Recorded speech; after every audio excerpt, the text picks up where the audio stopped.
My next guest is running for Ward 3 council seat in Norfolk. Jeff, thanks for making time to be here today. You bet. Thanks, guys, for inviting me. I really appreciate it. No problem. I'm Zach Miller with my co-host Vance Neidig. Nice to meet you.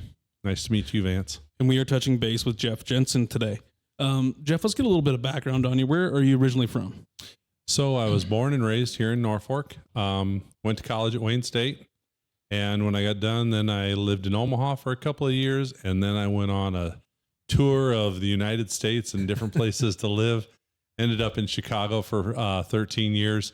And then in 2010, moved back. What brought you back? My dad passed away in 2009, and I didn't want my kids to be away from their grandma because there just wasn't enough. There was just too much distance and everything else. So we just decided that it was a good move for us to come back. Plus, Norfolk's a great place to raise your kids. It is. It is a great place to raise especially your when kids. you compare it to Chicago. So Right. I was going to ask you, how was Chicago when you were there? 13 years, that's a long time. So I actually lived in this town called Lamont. And Lamont is about 20,000 people. It is like if you picked up Norfolk and put it in a suburb, you would have Lamont again. So it was very familiar. It was really nice because it was kind of you drove over this big bridge, and when you got to the top, all you saw was trees, and there were 7 church steeples coming out of it. That's how many church steeples there were in Lamont, and so it's really ethnic, of course. So my next door neighbor did not speak English. She spoke Polish. The Catholic Church did Polish and Italian and English services, and one of the Lutheran churches did German, and another one did Dutch. So really? Yeah, a little bit of everything. Yeah, it's Lamont was a big limestone quarry way back when, and so of course laborers came to live in Lamont because you need people with strong backs who were looking for a job. So the immigrants, a lot of immigrants came, and they still speak speak their native languages. They do. Polish in Chicago. Chicago's the second largest concentration of Poles outside of Warsaw. Oh, really? I did not realize that. Learn something new every day. Because you haven't lived in Chicago. Right. They're very proud of that fact in Chicago. That's interesting. So you kind of been around a little bit. That's kind of a cool story. So what do you do for a living, Jeff? So I am a financial advisor for Principal Financial. Just recently, that company just recently came into Norfolk, and is I've been doing it for the last 12 years. Did it with another company before that, and that's just I do that so that I became one so that I could have all the free time I wanted. So all you got to do is not schedule clients when you need to be at a child's activity. There you go. Right. What did you do when you were in like Chicago and stuff and traveling the country? So moving around the country. That's a great question. So for the first 12 years out of college, I ran restaurants. Okay. Anything from being a chef to manager, assistant manager to general manager. And then I got into the cable business. I worked for Comcast for 10 years. And then between that and moving back to Norfolk, I was the director of admissions for Colorado Technical University. Oh, in Chicago? Online. Yeah, they're online in Wow. Chicago. Yeah. Really? So a lot of different hats. yeah, it's all about, if you notice, the one thing about all of them is public. Right. You're in front of the public. Right. So that's kind of the theme of it all. And then education, when you go into a restaurant, the best restaurants in the world are because they have the best training programs. Right. And when you work for a cable company, the best technicians are the ones that are the best trained. And so I kind of grew that as my personal brand was educating people and teaching them how to do things better and redesigning systems to make the employees better at what they were doing. Yeah. And then, everything kind of flows from there. Interesting. It's kind of the same path that all my jobs that I've had have all been public facing too. So it's funny how that works when you kind of already are in there, you stay that way. Right. Have you ran previously or served on any other boards, committees, or public office? Well, no, not for government. No, right. I have been in a previous lifetime. I was, in heavy into college politics. Yeah. So, but that doesn't count anymore. So. Yeah, that's okay. That's okay. What about our community is special to you? Oh, wow. Tough question. That's a great question because, there's so much about Norfolk that I just love. Of course, I mean, like I said, I've seen every major city in America. I've seen a whole bunch of small ones. I lived in towns that were 8,000 people that was halfway between Terre Haute and Indianapolis, a town called Brazil, Indiana. I mean, I've lived the gamut of lives, and there is just something special about this area. And I don't want to just say Norfolk, but it's the whole area, just friendly, and you're just family. When you're here, you're family, my guess is that, 2 weeks from now, when I see you guys somewhere, I'm going to come up and I'm going to talk to you, or if I don't see you, you guys are going to come talk to me, because that's just how it works around here. And, they talk about the whole waving thing, and so, well, that's, yeah. But all the places when I was in Omaha, people were friendly, but I wasn't family in Omaha. Right. But I was family. I'm family here. Right. That's the whole thing. And that's what makes it so special. I mean, I remember, from when I was in high school, Norfolk was 15,000 people, and it was the only, I mean, there was Native Americans and us, and that's, we just didn't have, and yet now fast forward more years than I want to divulge at this time.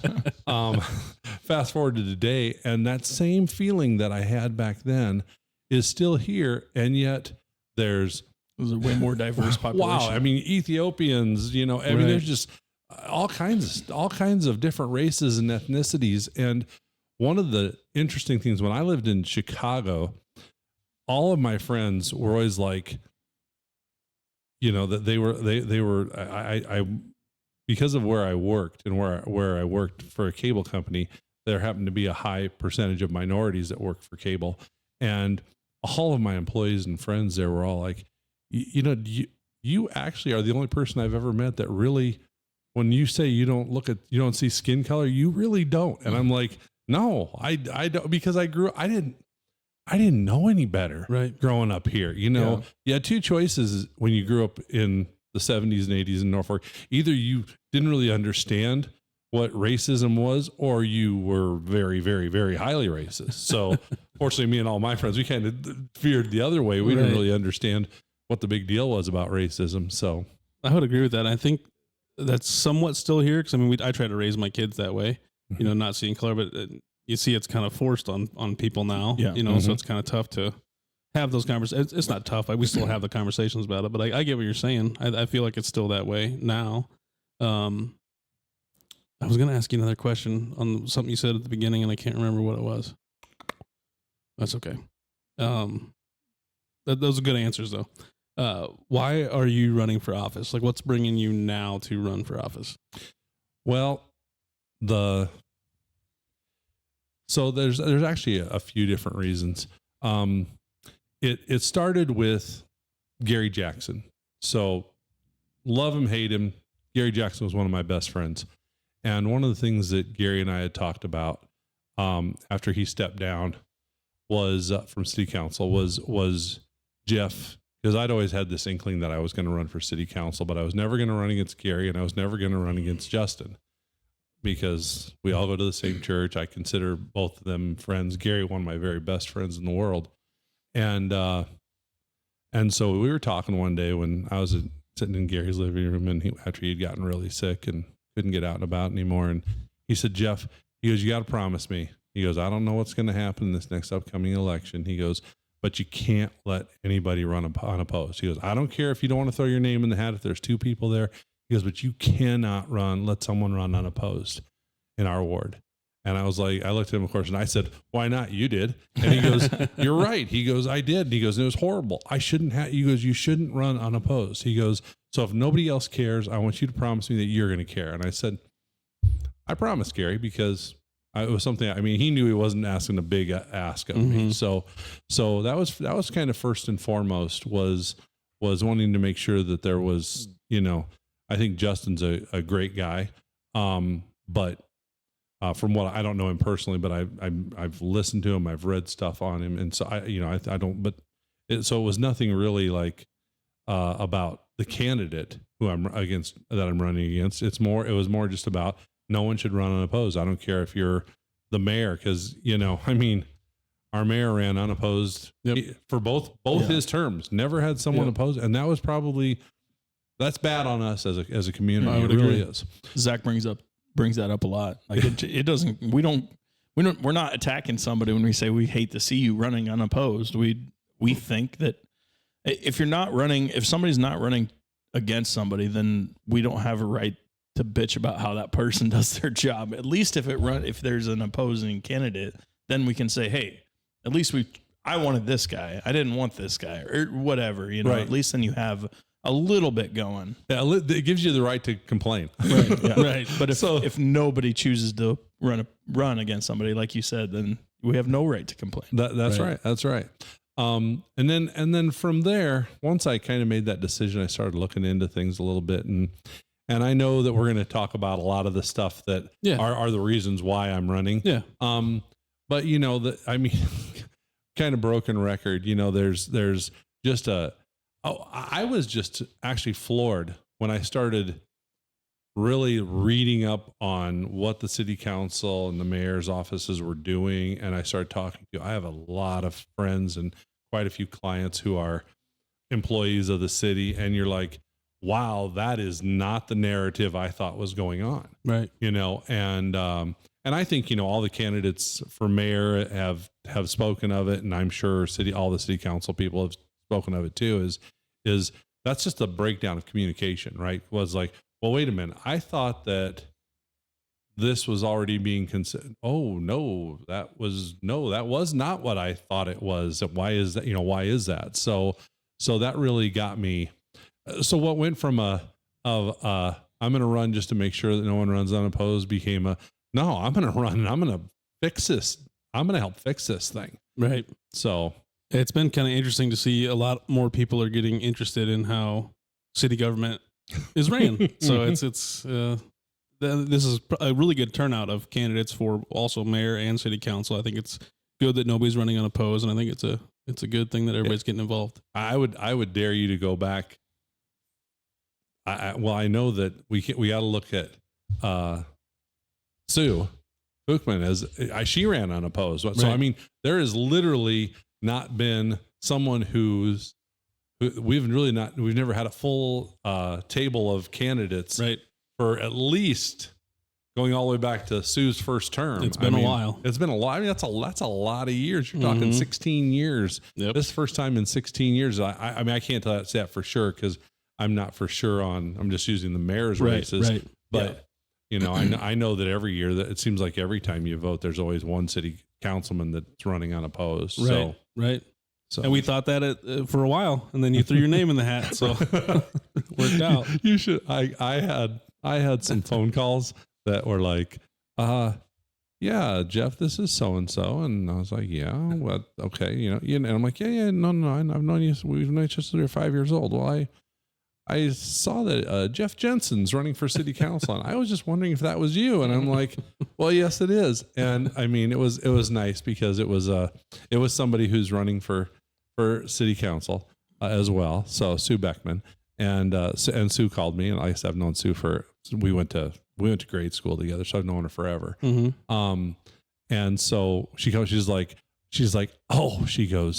I told them last night because someone had called. She didn't tell me who, and she said someone called and wanted to know who this Jeff Jensen was, and she had said, if it's my Jeff Jensen, she goes, we're going to be happy that he's running. So I was like, okay, well, thank you, Sue. I appreciate that. And actually, Sue's been a great help to me. She's helped me and told me I had to do a press release. I wasn't going to do a press. I was planning on when I first started, I was going to run just on, I'm Jeff Jensen. You hear me on the radio every single day. Yeah. I want to help fix things. And so, but then like I said, after I did my research and stuff, I went, okay, now it's serious. Now it's serious. So that's good. What are some highlights that make Norfolk stand out to you outside of the ones you already gave? Some highlights maybe around the city or... Well, I would be remiss if I didn't say some of the great things that Norfolk does. So, first of all, I'm a Lion. Full disclosure, I am a member of the Norfolk Lions Club, but I will tell you that, and this isn't just like community, that this is in the Lions organization. Our pancake feed is like one of the greatest pancake feeds in the entire United States. So, that makes it special because every single person, they may not have gone this last year, but everyone who's been here for any amount of time has been to the pancake feed. At least one. I've been there. I don't even live in Norfolk. But my grandpa was on the Lions Club for many, many years. Well, but yeah, I went to him from yay high to yay high. Right, exactly, every single year. Exactly. So I think that's awesome because that isn't, you don't think it's a big deal when you're not from Norfolk. Right. But guess what? It's a big deal. I was at a Lions convention and someone said, they were sitting there and we were talking and they were saying, oh, we had such a great turnout for our pancake feed. And I was like, oh, really awesome. How did it work? Many? And they're like, we cleared $1,200 in profit on that. And I'm like, oh, that's awesome. Because it is. Yeah. And they were like, do you ever do pancake feeds? And I said, yeah. And they're like, where are you from? And I said, I'm from Norfolk. And the person looked at me and said, don't ever talk to me about pancake feeds. And I'm like, what? Because it was my first time I've been to convention. He was like, it was like, because everybody in the Midwest Lions knows your pancake feed. I'm like, okay, awesome. That's great. So, but it all kinds of harkens to kind of all that kind of stuff, how the Rotary does their music in the park, how we have Big Bang Boom. I mean, I've seen fireworks shows all over the country. We are as good or better than anybody. Yeah. I'd put us up against, I think the only one I've ever seen that was better was the New York City Harbor on 4th of July. That is a fantastic show. But I can guarantee you Chicago doesn't have anything better than we have. I can guarantee you any big city I've lived in. I've been to New York for theirs. That's why I know theirs is better than ours. But that's the only one I've ever seen that I can honestly tell you is better. So that makes it very, very special. Yeah.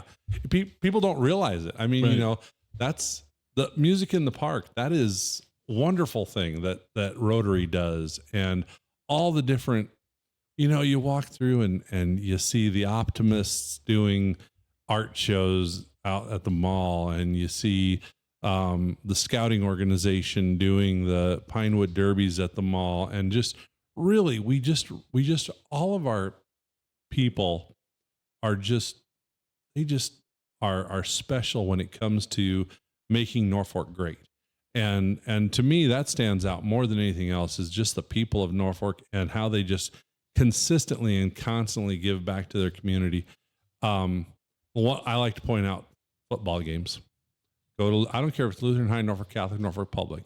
I use Norfolk Public because it's kind of a different beast than the other two. Small schools always have their crowd, but go to, my son played football for the Panthers for every year he was in high school, and I went to every single game he ever started at on varsity, and so we were at Omaha Central and all these different places, and no one, other than Bellevue West and Grand Island, no one really shows up like we do at our home games. Right. Granted, at Omaha Central, we actually had more people in the crowd and on our side, on the visitors' side, than we did than they did on their side.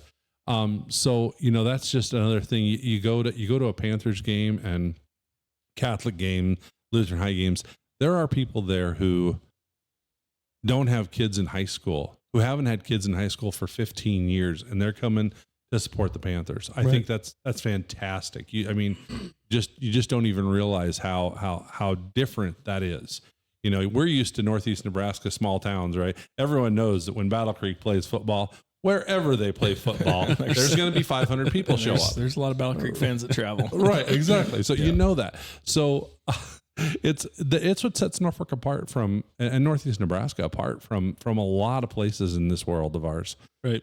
So that, to me, that's probably the most special thing. Skyview Park is, you can say all you want to, but that, again, that's a fantastic park that people don't realize you gotta, I think we don't realize how great of a city that we have. Right.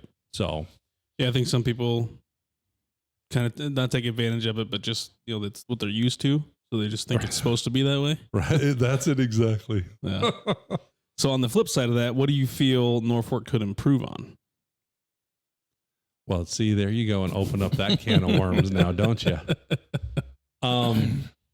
Okay. Well, I'll just start at the very top. I think Norfolk, we have tons of room to improve on the condition of our roads. But again, that's every candidate in the world, every candidate in Norfolk is running on the condition of our roads, right? Yep. So I think, roads are a problem. I think our schools, and I don't just mean Norfolk High, I mean all elementary, junior high, middle school, the Catholic schools, the Lutheran schools, I think all of our schools, we need to do better with our schools as well. Of course, Norfolk Public is the big pusher on that because that's where the majority of the students go through. Mm-hmm. But I think that, because for me personally, one of the things that is kind of near and dear to me in this upcoming election is the brain drain that is going on in Norfolk. Now you can, I'm sure we'll talk about senior citizens and everything else, but they deserve, I've got a whole thing to talk about when we want to talk about senior citizens. But when we get right down to the fact of the matter is Norfolk has 4% less of our demographic is between the ages of 19 and 34 than the national average, than Omaha, than Lincoln, than any major cities. So what does that tell you? It tells you that kids are going away to college, right? We don't have a college in town, so of course they got to go somewhere else. But they're not coming back, right? They're not coming back. So that's a brain drain, and you can talk about it all you want to, but that tells us where our problems lie, is because it's all interconnected. So if I said to you, well, I think the problem is the brain drain. Well, why is that happening, Jeff? Well, it's happening because of this, and that's happening because of this, and that's happening because of this, and that's happening because of the brain. It all interconnects to itself, and until you stop and realize how that ecosystem works, you can't really say that there's one problem is bigger than the other. Do we have a housing crunch? Of course we do. But that doesn't take a rocket surgeon or a brain scientist to figure that out, right? So, right. So same with roads, and same with commercial businesses and stuff. All those things, they're all interconnected. And if you want to solve one, you're going to solve a lot of them. So it comes right back down to prioritizing that. But one of the things that I really will stress if elected is, listen, here's the vision, right? I don't know for sure if both of you guys ever do this, but I always say, okay, here's my end. To get there, what do I got to do? Yep. What do I got to do to get that? What do I got to, and work it all the way, right? Yeah. Work it all the way back to there's boulders, there's rocks, there's stones, and there's pebbles. We got to get them all out of the way. So first you start with the pebbles and you get the little things done.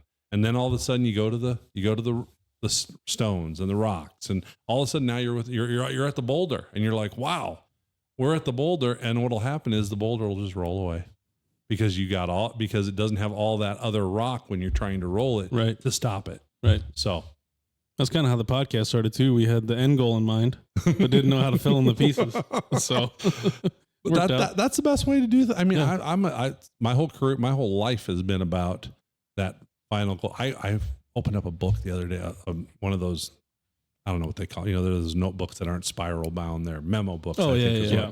I opened up one of those the other day that I found. And I was like, holy buckets. This was from when I was 24 years old. And I didn't call them bold, but it had my lifetime goals. Yeah.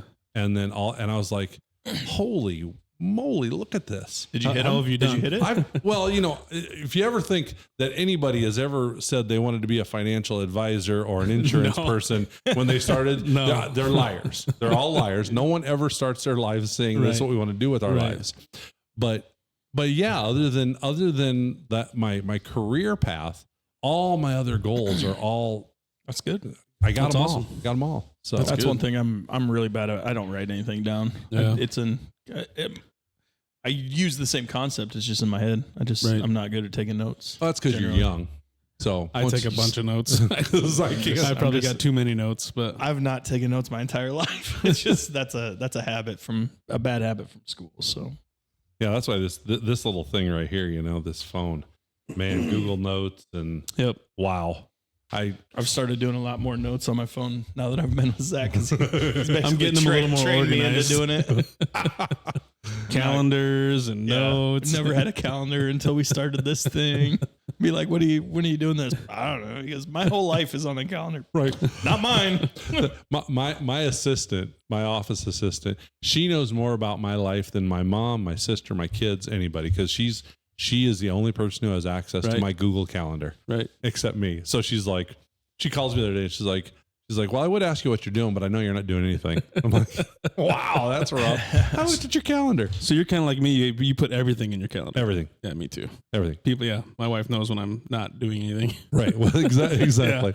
So that's how. But that's how you when you have 3 kids who are, let's see, my oldest to my youngest is 4 years. So I have 3 kids. So there's 4 years in between the oldest and the youngest. All of them were athletes. All of them were musicians or, speech and debate. So they had stuff going Lots on. of extracurriculars. Yeah. So you had to keep a good calendar. Well, here's what ended up being told. If you're both varsity and you're both starters or whatever, and one's away and one's at home wins. Both away, oldest wins, right? I mean, it was always like I had this whole hierarchy of whose things I was going to, because I guarantee you when you've got football, wrestling, track, swimming, softball, swimming again, you got all these different sports at all the same time. They're all scouts, right? It's like they all collide and you're like, the greatest thing, the funniest one ever though was Millard South. My son had a JV wrestling meet and my other son had a varsity swim meet. And if you've ever been to Millard South, so it's a huge high school, of course. On this end is the swimming pool. And on the furthest away you can possibly be is the gymnasium where they do the wrestling meets. Right. So here I am running back and forth. And I was like, at one point I had to stop. I was like, okay, this is a little much. I'm just going to hang out right here in the middle. I've made it to both of them, guys. I'm right here now. Well, because, there's events, so so they're both, he wrestles and he won, so he'll wrestle again in what we think is an hour and a half. And he's swimming and we think it's this long to get to the next, to his next event. So it just didn't work, but it was hilarious watching me go back and forth. That's funny. Going back to what you said a little bit ago, talking about the end goal, do you feel that there are more people nowadays that can't see the end goal? They more work on small goals and don't ever have a chance to really think about the big goals in life? Yeah, I think we are of course, the older the generation gets, so I'm kind of there because I didn't, of course I was born in 68, so I didn't grow up with phones or, I didn't even grow up with CDs, right? So 8-tracks. Right. So when you think about it, we are an instant gratification society. Okay. There is no such thing. It's a huge problem. If you're one of the things that when I was in Chicago and I managed 400 people. Well, I took all kinds of management classes on how do you manage today's people who are coming into the workforce. And one of the very first things that you realize is you better start text messaging, even though, it really wasn't even really that popular, but it was like, you better be text messaging. You better give instant gratification to it because today's the youngest generation. So the millennials, I guess, is what we'll say, because they're the ones who are in the workforce right now, or just getting into the workforce. They're instant gratification. So when they go to a job, what do you mean I'm going to start at $35,000 a year? No. I'm going to be, I need 70 to, no, not how it works, And so, and they want a text message. They don't want to even call on the phone. Like my 3 kids, I call them, they're like, and I go, hello, are we there? Oh yeah, I'm here, Dad. What do you need? Well, why didn't you say hello? Well, I don't know. Goodness. So I took, when I was in grade school, you actually had to learn, you pick up the phone and you say hello. And when they say hello, don't tell them that your parents aren't there. The whole thing. Now it's like nobody thinks about phones. It's text messaging and IMs and DMs and all, and everything. And so I think that whole instant gratification has given us the inability to not see past the next, few days. I know, Zach, I know you know this too, from our line of work. Right. The younger you are, the less important life insurance is to you, or car, or any kind of insurance. Anything, yeah. It's just less and less important. And just the knowledge about it. Yeah. Right. Yeah. Simple knowledge of it. Exactly. I had one person who was he works at a big factory here in town, and I've got $500,000 of life insurance with them. I'm like, okay, and tomorrow you lose your job. How much life insurance do you have? And he's like, well, I won't. Wait, getting that one specific thing through somebody's head has been the toughest thing in my line of work. It absolutely is. And so then you say, okay, well, so, you learn how to work around that. But that to me is that's just the symptom, the symptom of what's going on right now is you can't see past what happens if, it's like driving down the highway with a blindfold on is really what it is. If you don't look at what's far ahead. Yeah, I've always been this way, and that's probably why I'm in the line of work that I am. But with property and casualty insurance, I look at every single scenario and then try to go through that. And I do that with my kids. Like my wife gets mad at me when I'm like, they probably shouldn't do that because this could happen. And she's like, oh, they'll be fine. I'm like, and then it happens. And she's like, oh, my bad. I'm like, well, I kind of foresaw this whole process happening and that same thing. So it's kind of tough getting people to understand that. It is. And I think, and go back to your question. I think that's why you don't really see those. And I don't care just taking it into government. I think that's, no matter how far up we go from Norfolk to Lincoln to Washington, I think it becomes less and less about, you don't see Hoover dams being built anymore, right? Because there was actually a lack of foresight on some of those projects too. It's like, oh, we never thought that the Colorado River was going to dry up. So there's a lot of different things with that, and I just think that's the further and further along we get in this instant technology, instant information age that we are. I don't need to plan because I'll just ask Google. Right. So, right. Well, that's part of why we're doing what we're doing between this one and our other podcasts is just getting people to think more, because you can't say, oh, Google's going to do it, because Google's going to feed you one thing or whatever you decide to use for your research it's going to feed you one thing. And I look at it as a critical thinking issue. Nobody thinks critically anymore. Nobody can listen to one thing and say, oh, that sounds right. Or they just take it at face value. Like no matter what it is, face value here. Yep. This is it. This is fact. No, maybe we should read into this, or maybe we should read more than just a headline. Like let's read the next, because sometimes the headline will tell you one thing and the entire article will completely debunk the headline and teach you in the last paragraph, last sentence will tell you exactly what you need to know. They've lied the whole article until the very last part of it. And people don't pay attention to that stuff. It's like clickbait, right? I mean, when you're, it is. That's all headlines are, is clickbait, So it's craziness. I was reading an article about, chat GPT. GPT. Thank you. Chat GPT. How there's a teacher who, she has them write an essay and then she puts it in white and she minimizes it to almost like a 1-point font. And it says that it needs to include the word pink and cows in it. And so when kids copy and paste and put that into Chat GPT, it comes up with pink and cows. When we're talking about the Great Depression, pink and cows has nothing to do with the Great Depression. And that's how she knows if you actually wrote it or not, is by things like that. So it's interesting how we are coming up with ways to get around all this AI driven technology that we have. Yeah, I know some of the schools have certain programs that can catch if AI has been used to write it too. So it's kind of interesting. It's the same thing with hackers. Every time we've got one side trying to do something bad, there's always got to be another side trying to make all the software to make it good. So it's just how the world's always been. Well, and then you got Microsoft.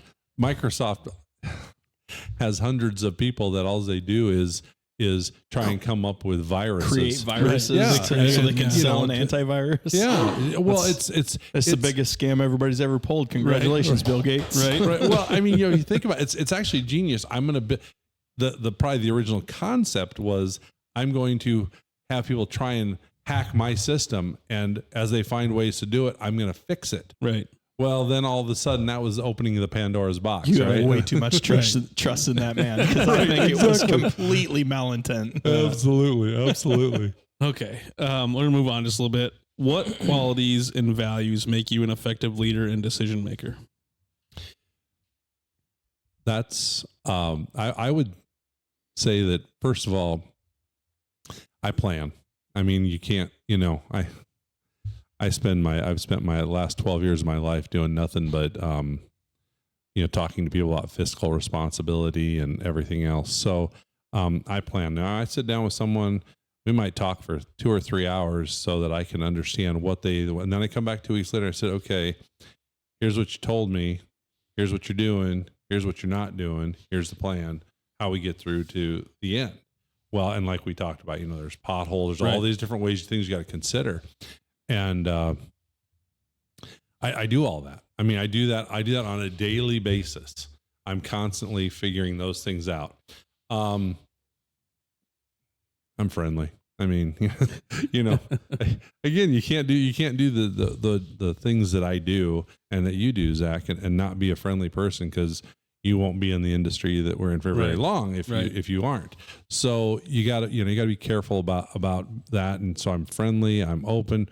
I'm a planner. Can I make a decision on the spot? Absolutely. Absolutely. You don't work in the cable industry for 10 years, not be able to make a decision right now. Right. So, you got to kind of, I think my greatest asset the greatest thing for being a leader is, one, I know how to listen. I know how to break down complex things and talk to it on the everyday person level, which, it's a skill. People might not think it, but it's a skill. Yeah, it is. So my ability to communicate, effectively listen, and honestly, I can break down, I can distribute, You're okay. Distribute, tasks to people. I can delegate like no one's business. You have to be able to do all that stuff. So, I think all those things make me an effective leader. Yeah. And I think that all those things transform over into government. The one thing that I trained managers, lots and lots of managers, and I always told them the same thing. There's two things you always have to be aware of. One, every decision you make has to be made like it was your own money. Doesn't make any difference that you work. Guess what? The owner of these 10 restaurants, he needs to make money. He doesn't need you spending it. So you got to make a decision like it's come out of your own pocket. Right. That's the first thing. Second thing is when you make a decision, you gotta own it. You gotta own that decision. You know what? I have looked at my children and said, I am sorry. Dad made a bad choice there. But that's just being responsible for what you're doing out there, you know? And I think too many times, and not necessarily at the local level, but I don't think there's enough accountability to our elected officials, because, you know, I mean, you can say whatever you want to. I don't care if it's Deb Fisher, Ben Sass, Pillen. It doesn't make any difference. Everyone. I think that you get that they all kind of have this thing that is, if I don't screw up, I'm just going to keep getting reelected and reelected. Yeah. Right. So I just have, so they're playing as, you know, if I don't screw up, I win. Well, guess what? Most of the time, especially in government, if you're not screwing up, you probably are not winning. Right. You know, the effective race. Right. I didn't think it. Yeah. It's from the top to the bottom. It's not even in politics alone. It's on boards of different things and everything. It's a societal issue, in my opinion. Everybody's comfortable with spending somebody else's money. Yeah. Everybody will spend somebody else's money. Absolutely. Nobody thinks about that. And like, that's like, stop thinking of it as it's just money out there. No, it's your money. Stop thinking of it that way. Right. Stop spending somebody else. I hearken back to the whole, the bill about, are we going to give tax credits to people who go to public or who go to private schools? Well, that doesn't really, it's not taking money away from the schools. No, you're right. It might not be taking money away from the public schools, but it's still loss of revenue that ultimately does hurt the school. You think about it, if a public school, if we're saying, it's not even out of that pool. But, you know, as we all know, pools of money in government, they like to run together. And, you know, so you got to be careful whenever I'm kind of on the other side. I think the money should follow the kid. No matter where the kid goes, that's where the money should go to. And that's there's, I mean, I was a treasurer. I was a treasurer of my church and school. And so trust me, there's parts of me that are all for it, but every time you make those decisions, and this is the real point of it all, is every time you make that decision, you can't just say it's not, no, it's going to affect it. You got to build, again, boulders, rocks, stones, pebbles, right? You got to build it back and go, okay, well, if we take money away from here, how are we going to replace that money? Well, we got to do this. Okay, then now we're taking money from here to here. So how are we going to replace that? You know, it's like prioritize it, figure it out, and then go, how do you make it happen? And you know, it's we just don't do it enough. And like, you know, being an effective leader, you've got to be able to do that backwards planning. And I know there's some questions coming about some stuff that you're going to get that answer a lot. Yeah, we're getting in there. That's all right. We're getting into the thick of it here real shortly. Those are some good answers, though. What are your thoughts on the Johnson's Park project? With 65% of the project funded outside of the city, do you think it was worth doing? So, first of all, my biggest thing is whether it's Johnson's Park or, you know, I know we're going to talk about TIF because that's what this whole election is about, TIF, right? So, I think and I'm not going to not answer, but I want to, like, the one thing that I go back to when I sit here and think about these things, is that what difference does it make what we thought about Johnson's Park? Because it's almost, well, you know, it was supposed to be done a year ago. Well, now, you know, it's probably got another year left on it. I mean, I don't know what the timeline is anymore. I can rephrase the question if you'd rather answer it differently. I'm not sidestepping the question. Right. But, you know, so when we look at those things, like, you know, you gotta just go, hey, sometimes, and it's part of when you talk to people, well, I want to lower taxes. Well, wait a minute.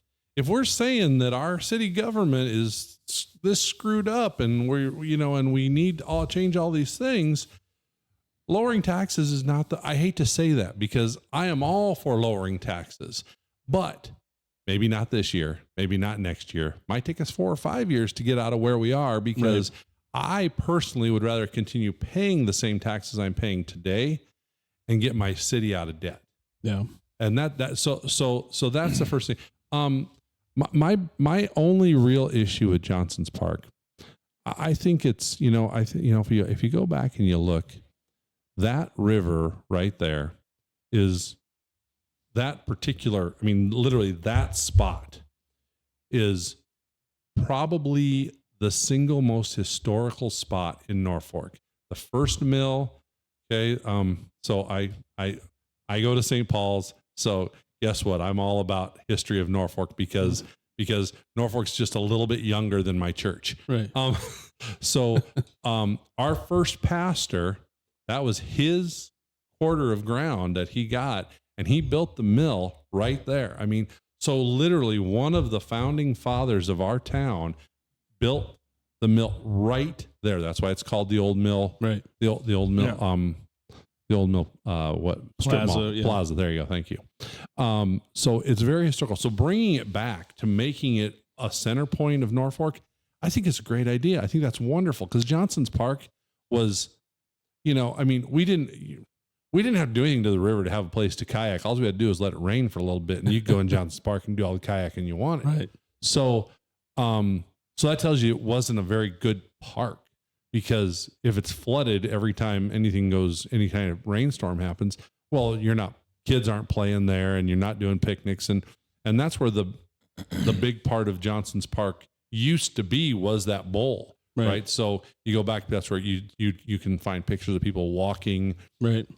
That's where they were walking, was there, because that was the majestic, beautiful part of Johnson's Park. So the fact that we had lost that over the years, I think it's great that we're renovating, that we did Johnson's Park. I do believe that the narrative that went out, though, I don't think that people understand that 65% that came in. We chose to do Johnson's Park with that, right? So we could have chosen to do other things with that money. Was Johnson's Park the single most important thing that we could do in Norfolk? Well, we can debate about that all. Right. Yeah, that's a debate. Yeah. Exactly. So do I think it was a bad thing? No, I don't. Do I think it was a good thing? Well, that remains to be seen, if you ask me, because I don't know. I'm very, very concerned about what's done is done. It's done. Did anybody ever stop to think about what happens if a stone comes dislodged? Right. I mean, we've thought about that. We've talked about it. We haven't talked about it on the podcast, but I mean, right. First of all, we don't own the crane that can move those boulders, so we got to rent it. What's that? $10,000 down, $10,000, $20,000, $30,000, right. Depending on how big the crane is, $30,000 a day. Right. And now it's got to get here.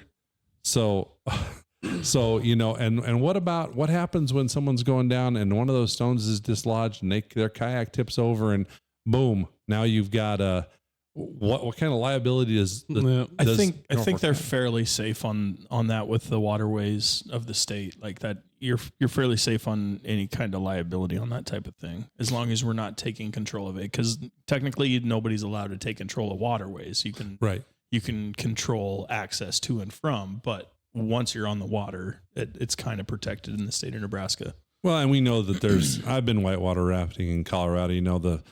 It's a foot thick on the forms you got to sign for disclaimers and stuff. So I'm not, that's not a big deal, but still you got to fix it now, right? Because no one's going to be coming to Johnson's Park because there's this big boulder that needs to be fixed before we can keep kayaking down the river. So, I think that I worry about the ongoing maintenance of the whole thing. And like, could Johnson's Park, could we have made Johnson's Park beautiful with, 1,000 tons of dirt? Could we have redone it, and then and done things, and I think that I hate the Johnson's Park arches. I mean, that's been around forever and ever and ever, and now Johnson's Park isn't the same park it was when I was a kid, and of course it wasn't going to be the minute they moved the cabin to the museum, it was no longer the Johnson's Park I grew up with, right? So, But yeah, so I think Johnson's Park needed some stuff done to it. I think beautifying Norfolk is a great idea. Am I all for it? I'm concerned about ongoing maintenance of that waterway and what it means to Norfolk and how will it affect us, and when we make the same decisions, in 20 years from now, what is that really? What is that we're not going to know if it was a good thing or a bad thing for 20. I mean, I'll be hopefully long retired by the time we know if it was good or bad. I've never heard the maintenance side of it. That's a good point to bring up, because we said something new every podcast. We're complaining about other parks not being maintained, right? Because we have failed that as a city, not maintaining a park the way we should be maintaining it. Right? Yeah. What happened? But maybe it'll change. Maybe with the right people, and that's why we have elections and stuff like that. Well, maybe we get stuff changed and start maintaining stuff the way it should be. In the last 2 podcasts, we talked about, well, in hindsight, it was a decent project because of the project that was coming into Alco, the old mill area, and now that's been sidelined. Right. Well, and you wonder about that, don't you? Like how does all that interrelate? So did this happen because of Johnson's Park? Did Johnson's Park happen because of the, how did those things, what was the relationship there? Was the foundation, were they pushing behind the scenes for Johnson's Park to get done? So, I don't know those things. I'm not pointing fingers at anybody. Don't get me wrong, but it makes you wonder, like, with the lack of, we never got a straight answer on that. So that doesn't surprise me because I wondered about that myself. And I also wondered about the development group because, they've done some other projects here in Norfolk, and it's their plans and their final products are a lot different. So, when I'm reading about, I just wonder, because when you read about, well, we've got these retail things that are coming in. Well, what's coming? Well, no. I'm not telling you what's all that tells me is lack of transparency, lack of, so what are you covering up? Right. Because I always tell people this is what's going to cost you. And I don't tell them what the percentage is. I'm like, this is the dollar amount. If you bring this many dollars into me to invest for you, this is what it's going to cost you to make for that to happen. Right. I don't say with 1% or what. No, because that means nothing, 1% is nothing until you realize it's 1% of $1 million. And oh, wait a minute, that's 10 grand I'm paying you for this, Jeff? Yeah. Okay. Well, that's not so good. So, so I think, which goes back to critical thinking, right?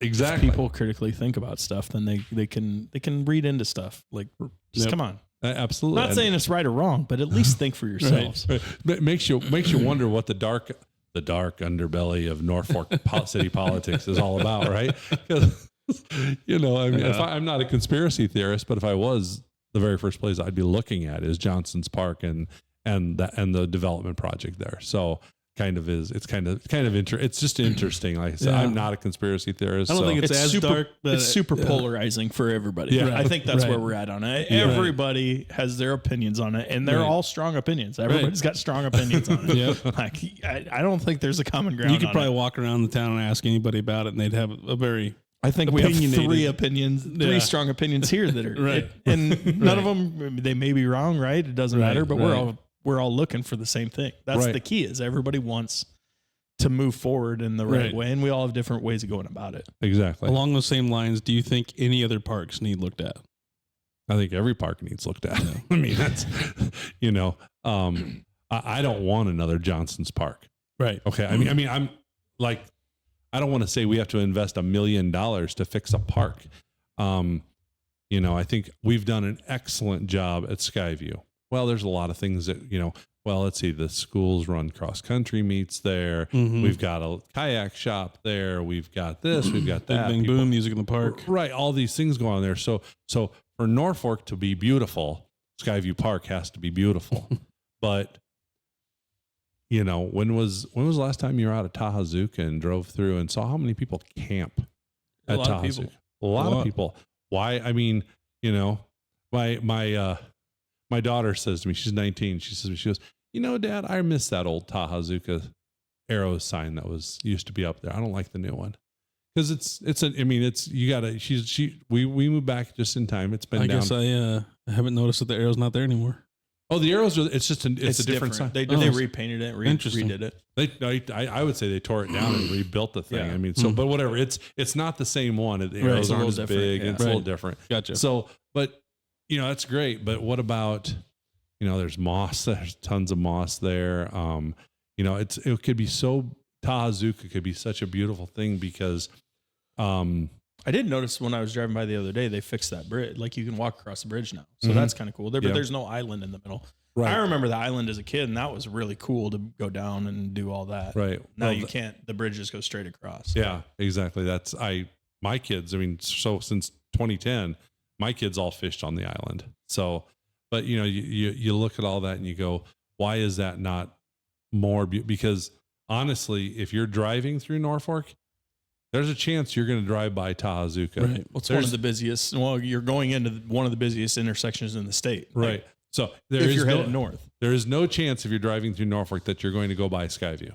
If you're just driving through, you're just not going to see Skyview. You are going to see Tahazuka. Why did Tahazuka not get the same attention that Johnson's Park and I just don't. I mean, I'm not saying we need to spend lots of money on it, but we gotta protect what we have. We've got to, people don't even realize some of the different parks that we have out there.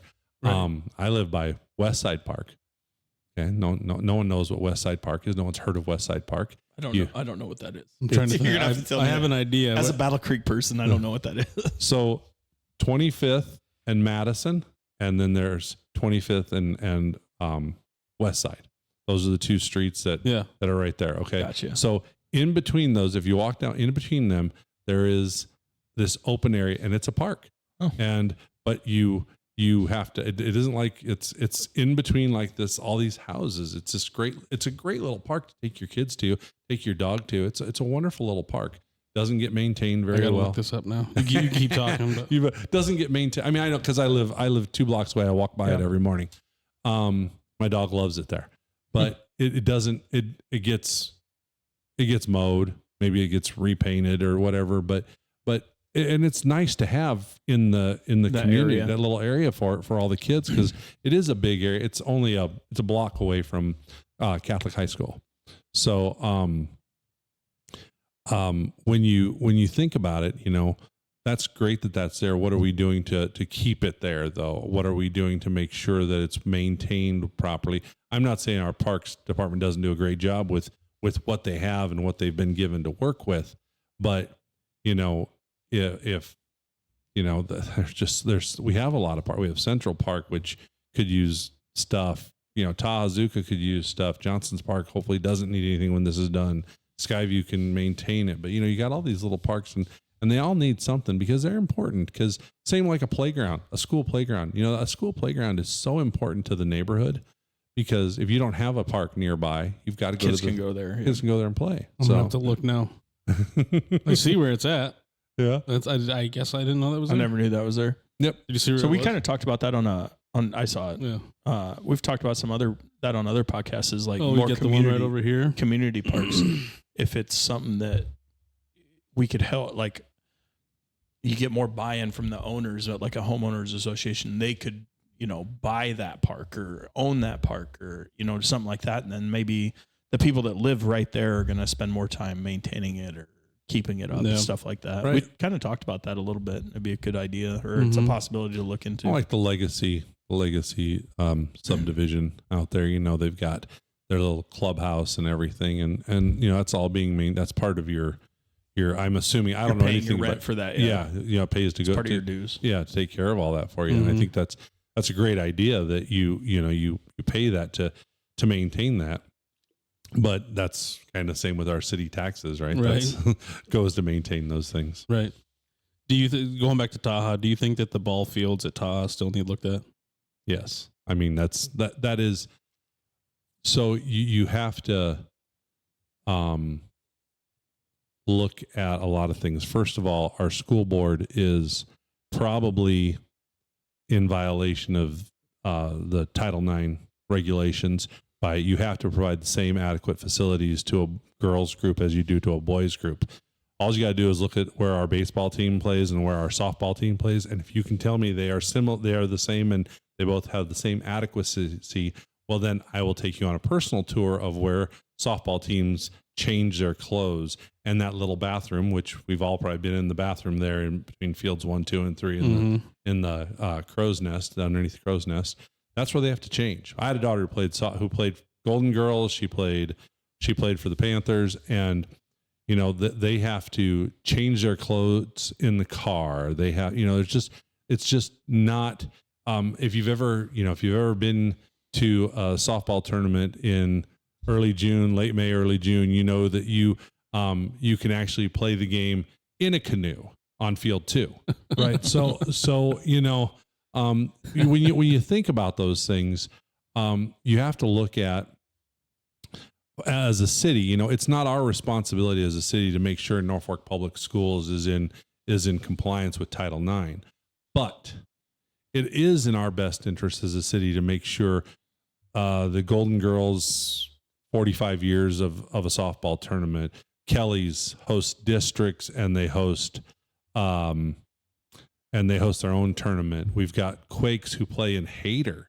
who play in Hayter on that field, and they're helping maintain that field, which is a great thing. But so you've got all these tournaments that come in for softball, and that doesn't include all of our softball leagues and everything else. We got hundreds I would say we have thousands of people who play softball in the city of Norfolk.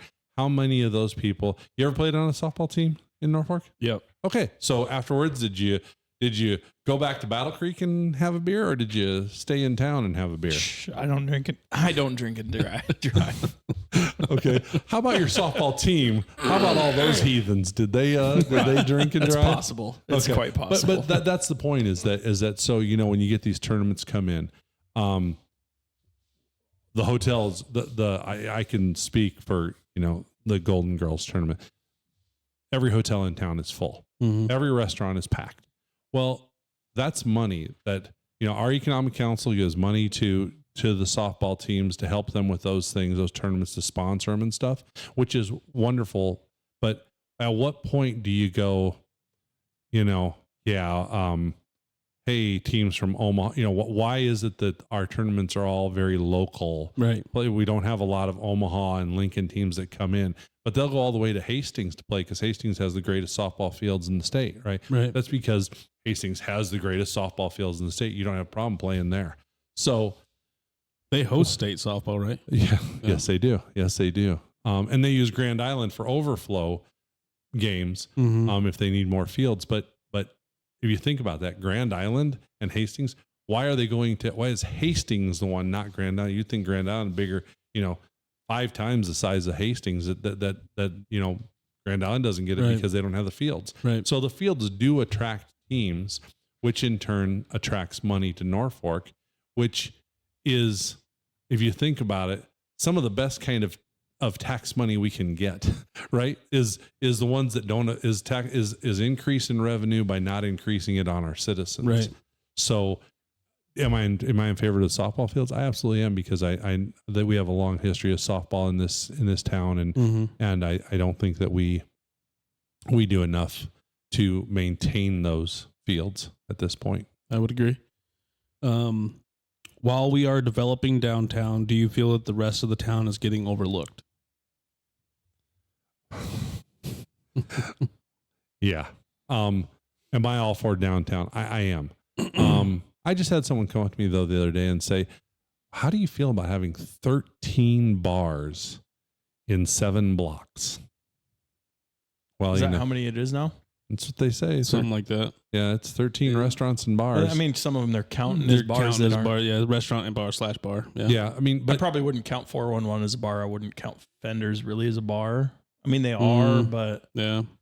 But they're not your typical. Yeah, I get what you're saying. Right. Yeah, but so they're like, what? Why are we not? Why aren't we putting that kind of effort into developing into something that is not? That's more family. I mean, how many? Yeah. Don't get me wrong. I could list every place on. I've been to them all probably in the last 2 months. I've probably been to all of them. And I think it was great. I think we've done great work on our downtown, and I love the fact that 5th Street Tavern is still sitting there just the same way it's always been. Yeah. Right? It hasn't changed much. At all. No, it hasn't Harbor hasn't really changed much either. No, exactly. So, those are great things, but, we are catering to, by building up the downtown, we literally are catering to the 21 to 35-year-old crowd. Let's you can say, I mean, you can disagree with me, and I wouldn't say you were wrong. I don't want to say that 21 to 35, but I would bet you that if you walked in there every single day, I'd bet you for the busiest nights, it's more 21 to 35 people. Right. But so I'm going to push back there just a little bit, just based on when you were talking about your, the brain drain, where if we need to keep these people, and if we're going to cater at a certain age and you want that percentage to get higher, maybe that is a possibility. Like I'm playing devil's advocate here a little bit. Like you're absolutely right. That's who you're trying to keep in. But if we're if we're going for the 21 to 35-year-old, we've already lost them. Okay, we got my thoughts on brain drain happen when you're parks.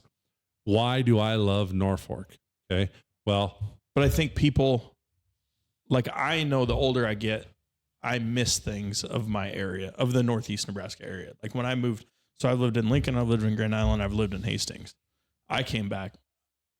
I liked Hastings, didn't enjoy Grand Island, didn't really enjoy Lincoln, but you miss this area. Mm-hmm. And that's why I came back. So the older you get, the more you're like, this cool stuff. Yeah, there's a lot of fun stuff to do, but I kind of want to come back here where we're at. So right. I get where you're coming from. And like I said, that's I'm all for what happened in downtown, but I do think that we ignored everything else to focus on the downtown area, which great for, fully support all those businesses and forget about the bars and restaurants. There's multiple dog grooming places, which is kind of a kitschy kind of a thing where that is a downtown kind of a thing, or there's MJ Gelatos, or I know the bakery isn't there anymore, but those kind of places, those are all very, very downtowny things. So I think, that we forget about that part of the development of it.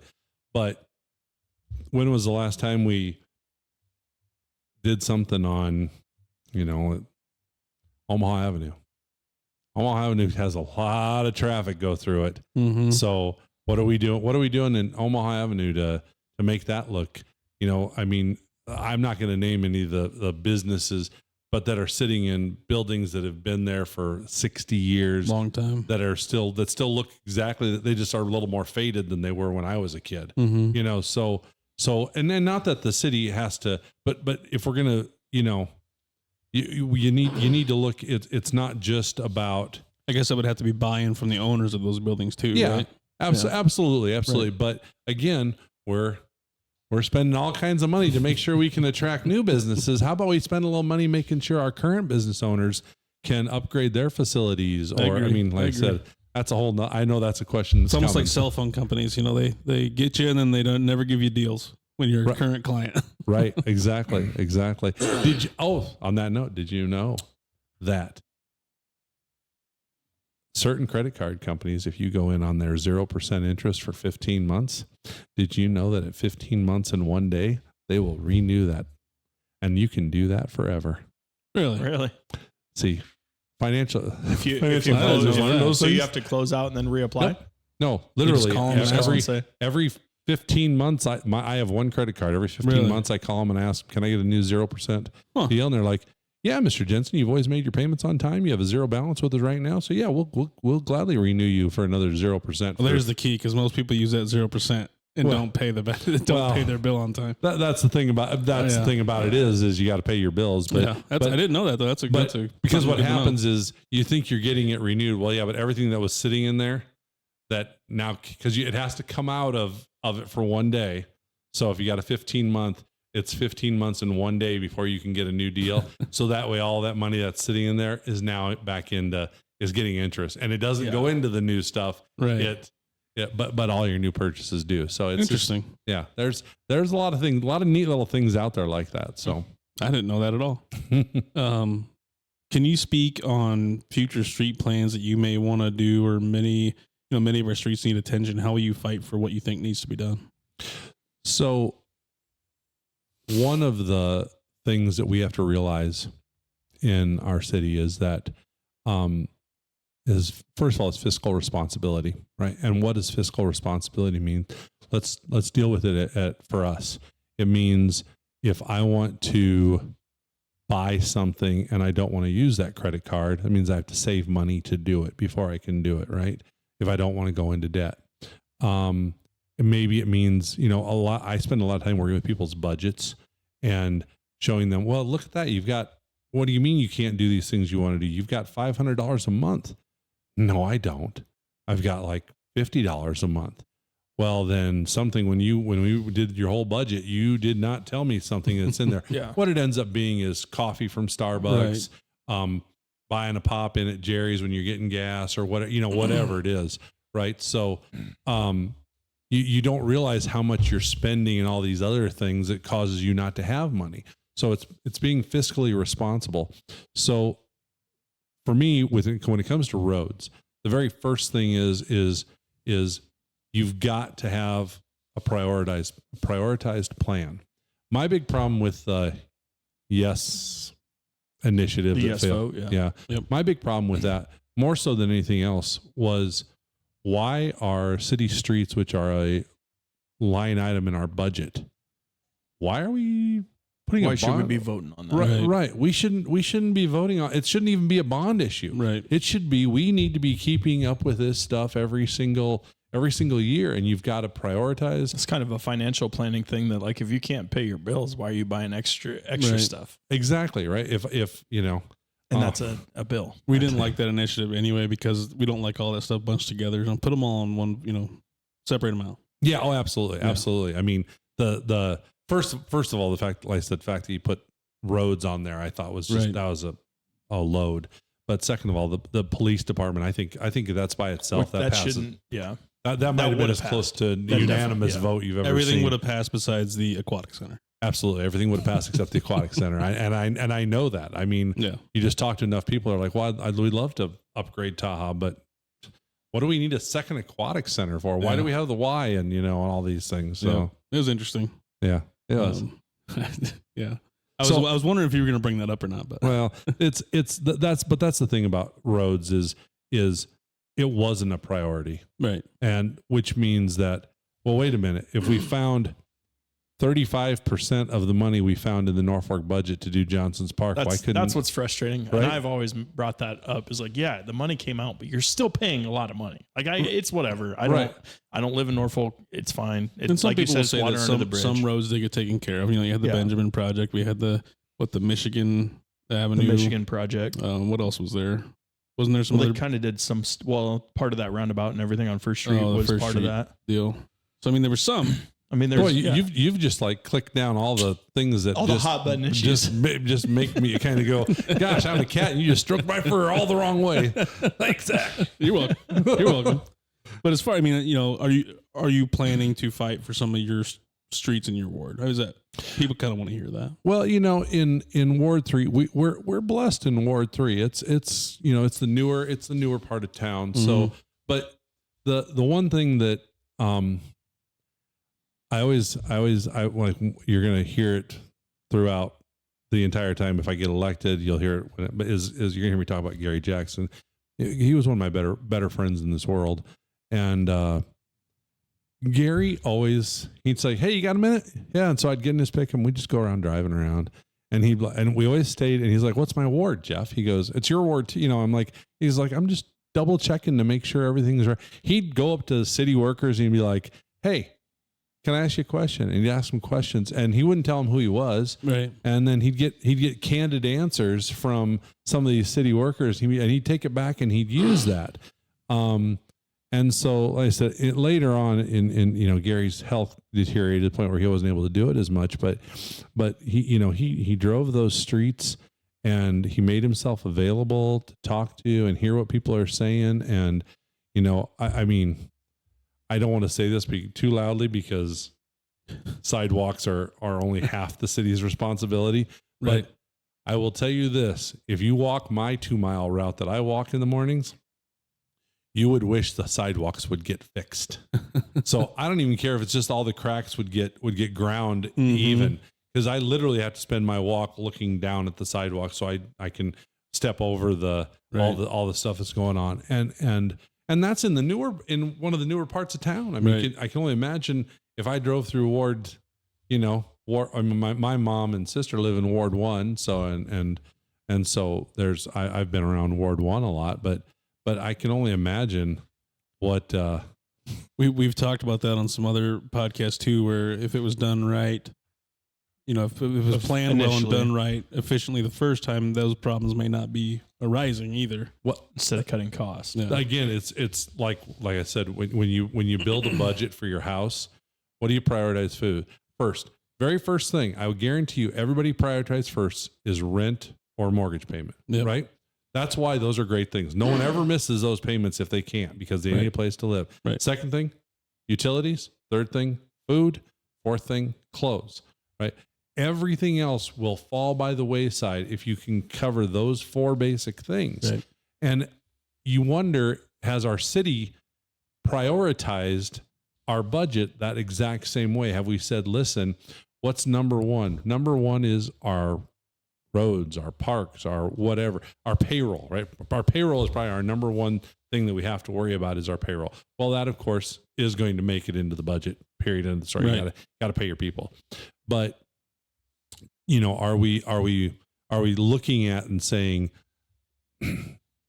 this road needs done and we've patched it for the last amount of times, 35 years? Isn't it time we just tore it up and repaved the whole thing? You got to figure those things out. You got to prioritize your budget. And if that means you got to make hard decisions to say, no, I'm sorry. Maybe Central Park doesn't get there. I always loved the little wading pools at Central Park, well, we would like to get them back. Well, but no, we can't really afford to get them back. So, so no, we're not going to, and that's okay. If it means that our city streets got done better or our sidewalks got done or whatever, you've got to prioritize that budget and figure it out. And you've got to look as a city councilman, you can't look, is Ward 3 gonna be important to me? Absolutely, Ward 3 is going to be important to me. I live in Ward 3. I have friends in Ward 3. I would represent Ward 3. But I have friends in every ward. I have clients in every ward. I have family in every ward. Mm-hmm. I mean, you can't just say I'm the Ward 3 guy. Yes, you might say you're gonna have your voice for Ward 3, but right. You're right. for the city more than you're for the city in the area. If there's 4 stretches of road and one's in each ward, well, you darn right I'll probably fight for Ward 3 harder than I'm going to fight for my mom's ward. Right. But still at the same time, I mean, you got to remember that Norfolk isn't so big. When you're in Chicago and you're an alderman, I mean, you're talking about 1 million people in your ward. Right. Well, that's not what it is in Norfolk. You're talking about 6,000-7,000 people in your ward.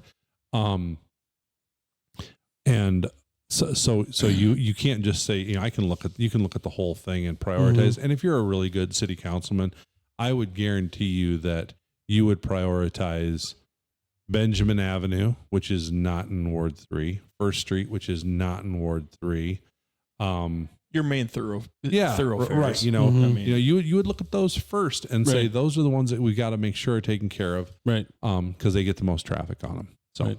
Makes sense. I like what you said when you talked about and I think a lot of people don't use this or think this way is, you may not get like when you use Central Park about the wading pools or whatever, you might not gonna get that, but we're going to do the streets.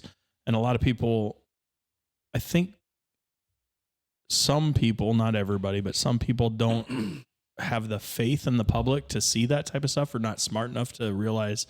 A lot of people will say, hey, I'll give this up as long as we're doing this. But when they give it up and something else happens and it seems shady and it creates a bad look for everybody. Right. And then that ball just keeps rolling and rolling and rolling and rolling. It goes back to your communication or to what everybody talks about is communication. Mm-hmm. And you think about it and you go, if you knew how many people I have heard say, why did they put those Norfolk rails on Benjamin Avenue?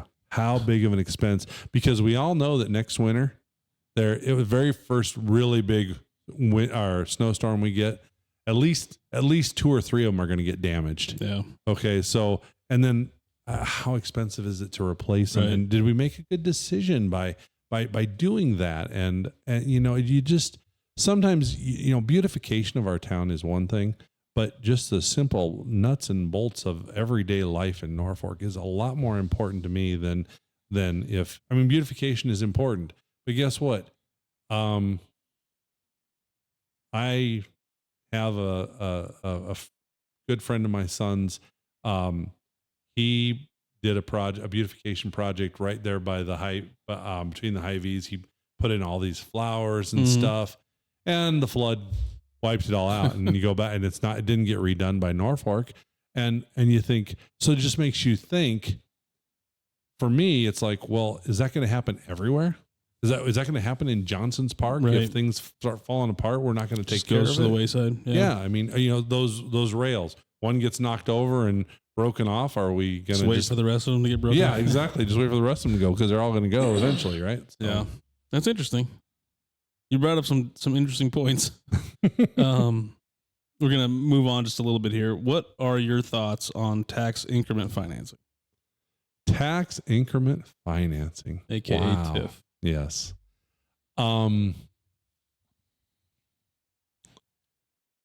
I think TIF is probably the greatest tool that we have in our town. Do I think that it gets used No, I do not think we have ever broken the law in how we've granted TIF. Right. I think everybody's in agreement on that.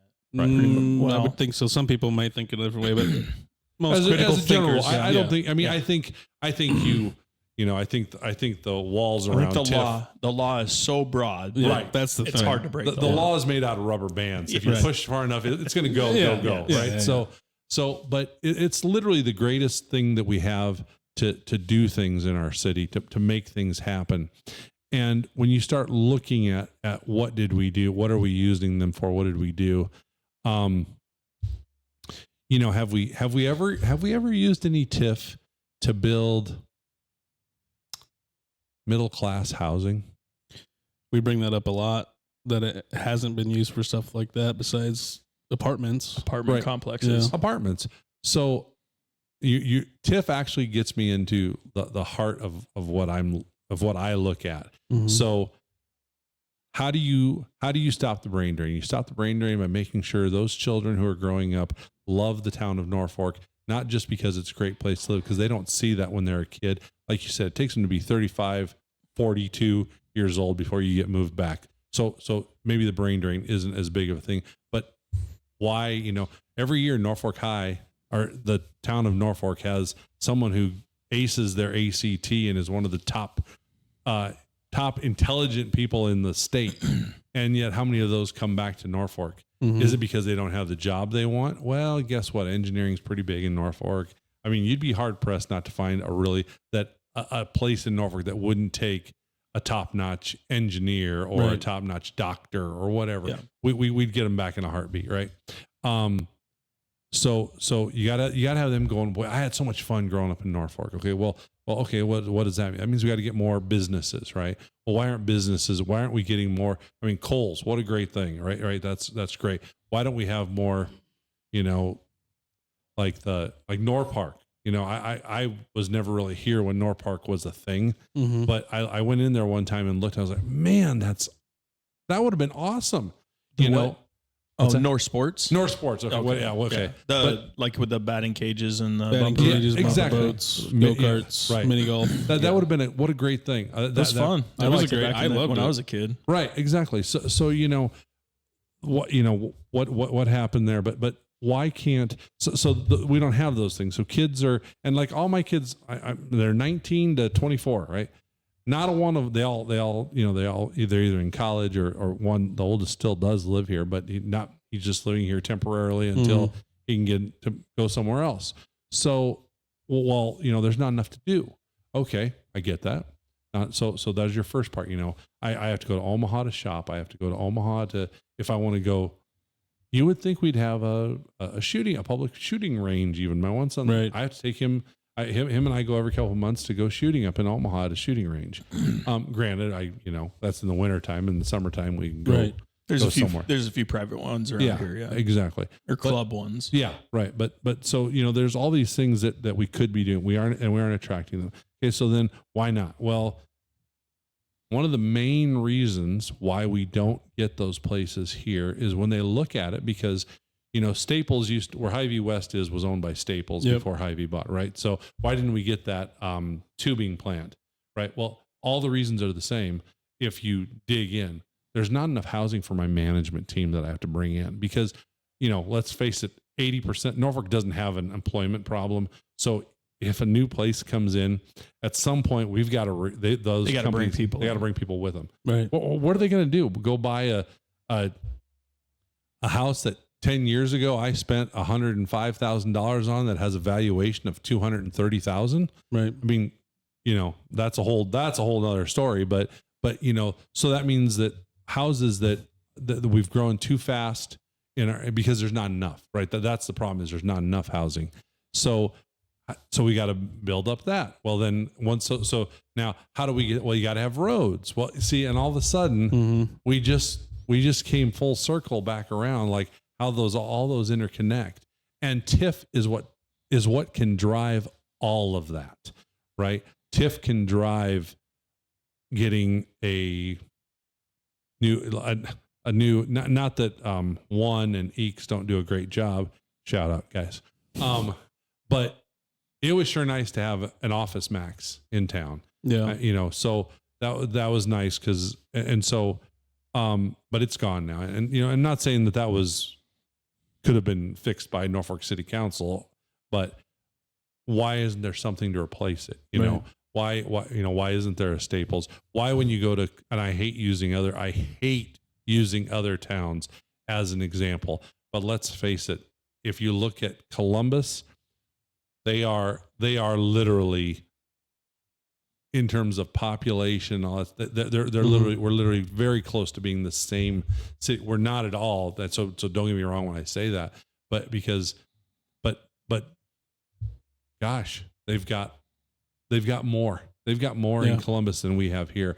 Fremont has more. Fremont, I don't really count because they're almost a suburb of Omaha now. But, you know, so you start looking at those things and you go, why aren't we attracting those places? Why aren't we using, instead of giving TIF to someone to develop a multi-million-dollar development that has $1 million houses in it, why didn't we give that TIF to somebody to develop a bunch of middle-class housing instead of upper-class housing, lower-class housing, right? I mean, there's so many different things that we could talk about.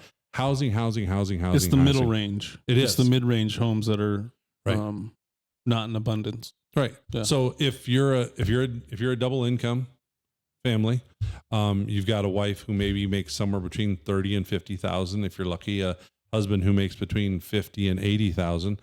Okay. So let's just say though, they both make they make $100,000 a year.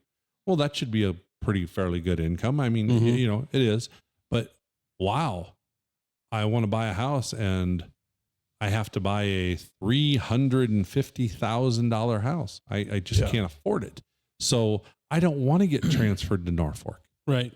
So anyway, that's interesting. Nobody's took it that way, but we've talked about it. Yeah, we've talked about it a lot, about using it smart for that reason. Yeah. Right. We've always talked about, we're pretty certain that the number one backlash of it is that blighted word, most likely. Yep. I mean, part of it, just use the word blight. It's terrible, but it's also a common sense thing. Let's just be common sense about it. Let's think about it. And make it a little fair. And it goes back to, some people just feel like they're getting the wool pulled over their eyes too. So. Yeah. Oh, I absolutely, I feel that way. That's part of why I ran for city. Like I said, I went for one reason, but it turned into a whole bunch of reasons, because I'm like, wow, I am just monumentally naive when it comes to what's going on in Norfolk. I just really was. I didn't understand. And I was mad at myself. I mean, I've got a degree in political science. I have everywhere I've lived, I've been all over, and I just kind of have accepted it at face value here in Norfolk. Are you okay with taking a quick break? Yeah. We can finish up after that. Absolutely. All right, we're back. Zach had to do his, I'm going to blame him. He's the one that had to do his little deal, but wasn't me this time. I definitely had to. I texted him 20 minutes ago, probably. It was a while back. So we're here. We're back. So let's get in. What is your knowledge on the Epic option? So Epic option, as far as I know, is it is going to replace property tax, inheritance tax, income taxes, and put it with basically I'll call it sales tax. It's not. It's what's it called? Consumption tax. It's not. It's the same thing as sales tax. Sales on certain things. Right. Mm-hmm. Exactly. So that's what I know about it. And we know it's more of a state issue, not a city issue. We just always like to get all the councilmen's thoughts on it. We don't have to get too into the weeds if it's not something. Oh, I'm you just pushed a button when you said Epic. Okay. I think it's, and here's the funny part is I am actually all for elimination of taxes to do a sales tax. I mean, it works. You can find places that it works, but what we have at our state capitol is not going to work. So, everything I've studied about it, and I've pre-city council running, I was all over learning about Epic. Everything I've seen is that their numbers are grossly flawed. If we eliminate all these taxes, 7.5% won't do it. We're only we're going to have a 2/3. It needs to be 20. I think it was 21.7% maybe. That is what an independent group found that we would need to do. So somebody else said that too. So yeah, okay, yeah. So I'm not for a 21% sales tax or consumption taxes. So so I can't get on board with Epic because I think what'll end up happening is you will see people in Omaha driving to Council Bluffs. You will see people driving across state. My argument to that is we already have people doing that. We have people leaving Norfolk to go to Sioux Falls. We have people leaving Norfolk to go to Sioux City. So, well, you're right, and they do it at the beginning of school year. They do it anytime they make big purchases. Correct, but they do that because they're looking to buy from a big box store that we don't have in Norfolk. They're not going there to buy their groceries. They're not going there to buy. This doesn't include groceries. I want it to include groceries. Well, personally, yeah. At the moment, it doesn't include groceries, but it'll never work if you don't include groceries. Mm-hmm. And I don't ever want to see groceries taxed. I will tell you that right now because that is the one thing that I wouldn't care if you tax certain groceries, but how can we help our fellow human being if I look at it because every single person buys groceries, and then it's fair. Everybody's paying taxes, including the people that are getting food stamps. That creates the taxes. That money goes back. Yeah. So you have to be more. So your food stamp is for X amount of dollars or whatever. Part of that goes to the taxes. That money's coming back into it just keeps getting recycled. Let's recycle that money over and over and over. And you have to you have to pay more attention to what you're buying. Well, and you're right. I mean, and when you look at all the different programs, the WIC and the stuff, that, you can only buy baby formula. And those are my concerns with taxes are those essential things that we need for children to be healthy. Right. And stuff. But overall, I said, I think it's flawed. We have a property tax issue in this state. I mean, there is no doubt about it. Mm-hmm. And I agree with you. I go to Omaha and buy stuff in Omaha. I don't always buy I try to buy local, but you know what? It's just fact of life. I wasn't even talking about I'm talking jumping the border. Yeah, exactly. No, but because Sioux Falls is cheaper taxes, so people go to South Dakota to buy stuff. Right. I mean, because it's cheaper taxes. Yeah. If I wasn't already going to Omaha, I wouldn't buy it. I mean, if I was going to make, I would probably go to Sioux City or Sioux Falls because Sioux City's closer. I mean, let's face it, it's just closer to Norfolk than going somewhere else. So, I agree. I mean, I agree it's already happening, but I think it'll happen. I think it'll happen a lot worse. I think you'll start seeing vehicles being bought outside of, all the things that are bought inside of the state of Nebraska now will be bought elsewhere. I think it hurts small business probably as much as anything. But that's at a state level. I don't know here in Norfolk if Epic would, what it would do, but I just think, like I said, I think it's a flawed theory right now. And I've always said that I've always been a proponent of the federal government putting some kind of a sales tax to help eliminate the debt. Like, I always say that, that would you donate $3 to the presidential election fund? I've never donated to that ever in my life. But if it said, would you donate $3 to pay down our national debt?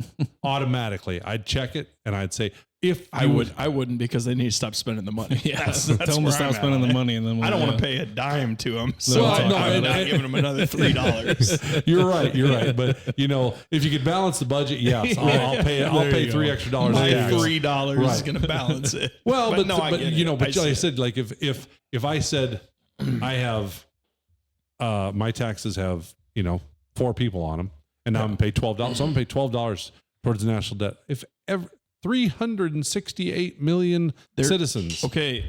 The one thing I will say for people that want more taxes, there's nothing that says you can't pay more taxes. You are completely allowed to pay any extra tax you want to pay. Absolutely. They allow it. They put it on there. If you want to add anything to it, you can add to it. So again, I'm not saying that's where I'm at. I'm just saying here for increasing taxes. That's not what I'm about. And we know the Epic option is flawed, and we're not saying we're for it. We just like having.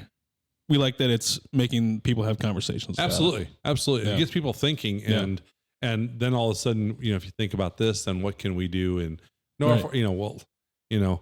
How I don't even get into the flawed restaurant tax that we had. So you didn't like that. For the Memorial Field and all that? Is that what you're talking about? Yeah. Why I didn't like it was because no one understood it. If you knew how many times I went out to eat, and I told him, I said, you can't charge me 2% of the total after tax.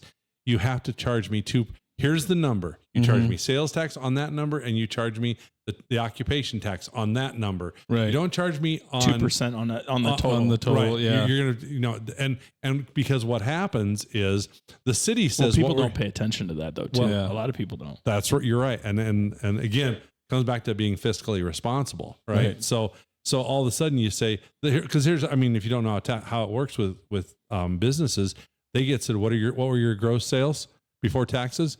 Here's how much you owe us in taxes. So if they pocket that extra money. They did. It's just that I feel the same way when I see I will not add any money to any corporation asking for a donation, because that just goes into their pocket that money doesn't go into their pocket, that tax write-off goes in their pocket as opposed to my write-off. So why am I going to give you the money to go for a charity when you're literally doing it? It makes you more than what you're donating. Right. So why am I going to do that? The United Way people might, but giving to United Way versus giving to Orphan Grain Train, which is right here in North. Right. Boy, you just know nothing about what's going on. I've used that argument with Goodwill to Salvation Army. Yeah. Salvation Army is the one to give to. Goodwill is not the one to give to. Absolutely. Yeah, I know some people may be mad about that, but it's 100% true as a global organization. Right. That's the way you do it. The CEO of Goodwill makes millions of dollars. Right. The CEO of Salvation Army made $22,000. Right. So you tell me where the money's going to in those two places. Who's doing better? So exactly. All right, that's enough about taxes. All right. How do you feel? And we kind of talked about this already, but how do you feel about the addition to the Norfolk Police Division adding 8,000 square feet? Well, how do I feel about it? My first question is, does that get us through the next 30 years? Right. Or does that just solve the past 30 years? Right.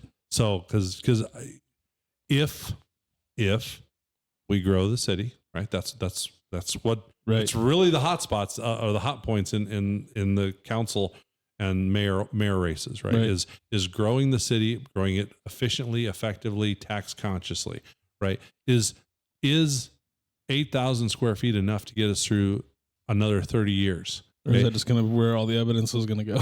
Right. We kind of talked about it. It goes back into do it right the first time. Save money on the front end. And exactly. Spend more on the back. Because guess what? It costs us less to build a 16,000 square foot addition today than it will in 10 years from today. Right. And also have we looked at, we weren't very, efficient when we thought about what was going on with fire departments, right? So we built a whole nother fire. I'm not saying it's a bad thing to have another fire station, but is that the answer? Is another police station the answer? And is that because what happens in 25 years from now? What is our city? Is it double the size? Do we have the racetrack? You know, what does it look like? Right. And is another police station the answer today? I don't know. I'm just saying that I'm all for expanding. Never heard that brought up. It's maybe a better idea to have a satellite location. Yeah, we talked about that on another one, but that was more like a warehouse for evidence. Yeah, we talked about we didn't talk about a whole other police station. Well, and you know, you think about we don't have a lot of. I mean, if you look at overnight in the city of Norfolk, I'm not going to say how many police officers are on duty. But I know. Well, but, we don't have to say it. Okay, but you know, why, you know, there's a lot of things that with our police are, do we need to pay better? Do we need to have better benefits? How do we get enough police officers there to do the job that we want done? Right. And is the job, and don't get me wrong. I mean, I have friends on the force in dispatch. I have all kinds of friends who work for the police department. Right. They know I'm a huge supporter. But boy, I just want us to make a smart decision about this. Right. You know, that's the key is a smart decision, and to help us solve problems that are not just today's problems. I want us to give forethought on everything you do, right? Everything you do.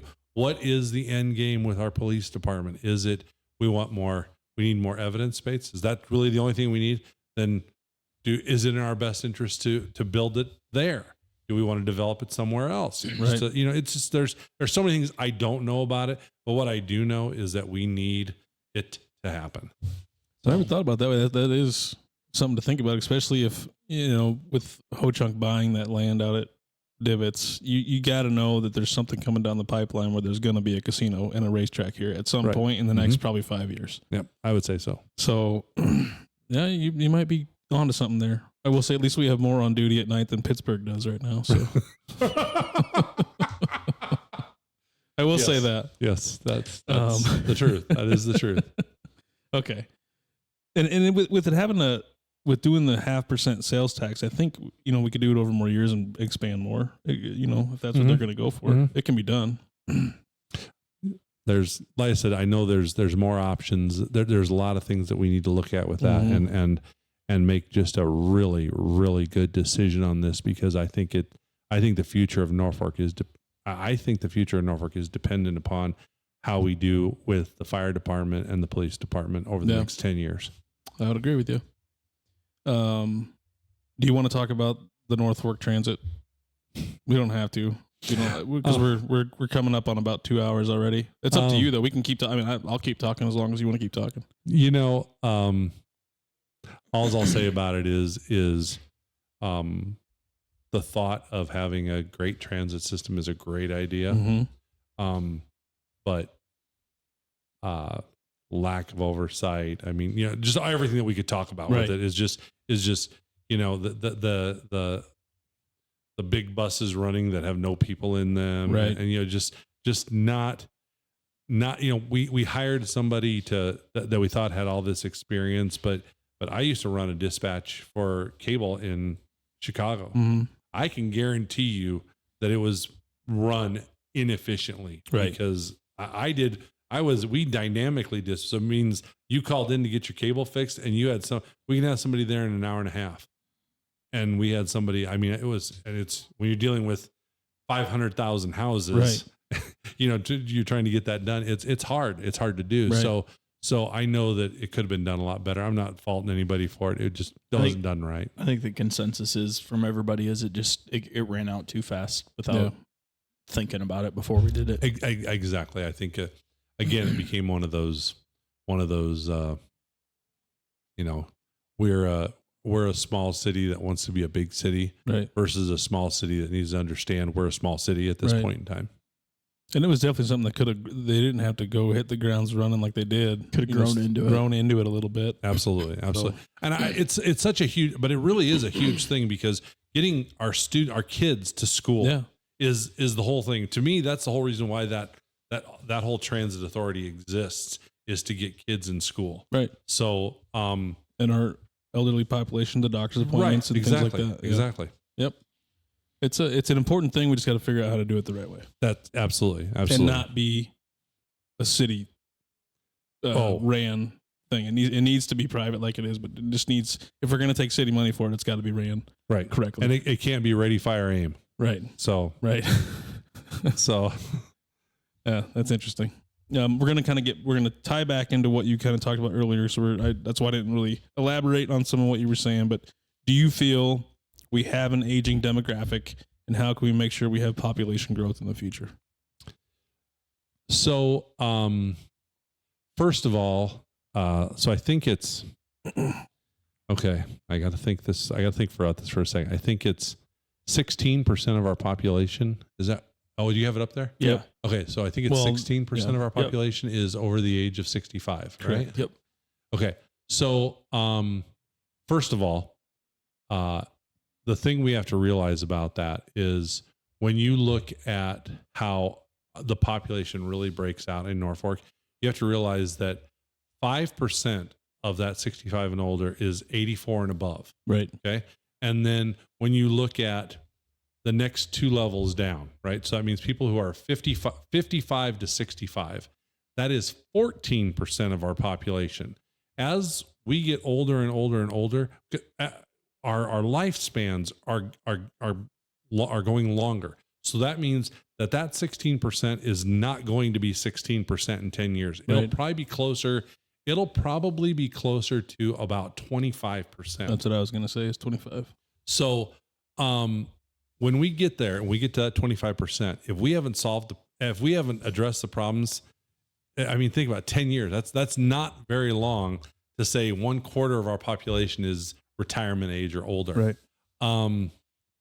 I have been to the Senior Citizen Center many, many times. I always buy, my family has always been big into Memorial Day, and we drive all over Northeast Nebraska putting flowers on graves.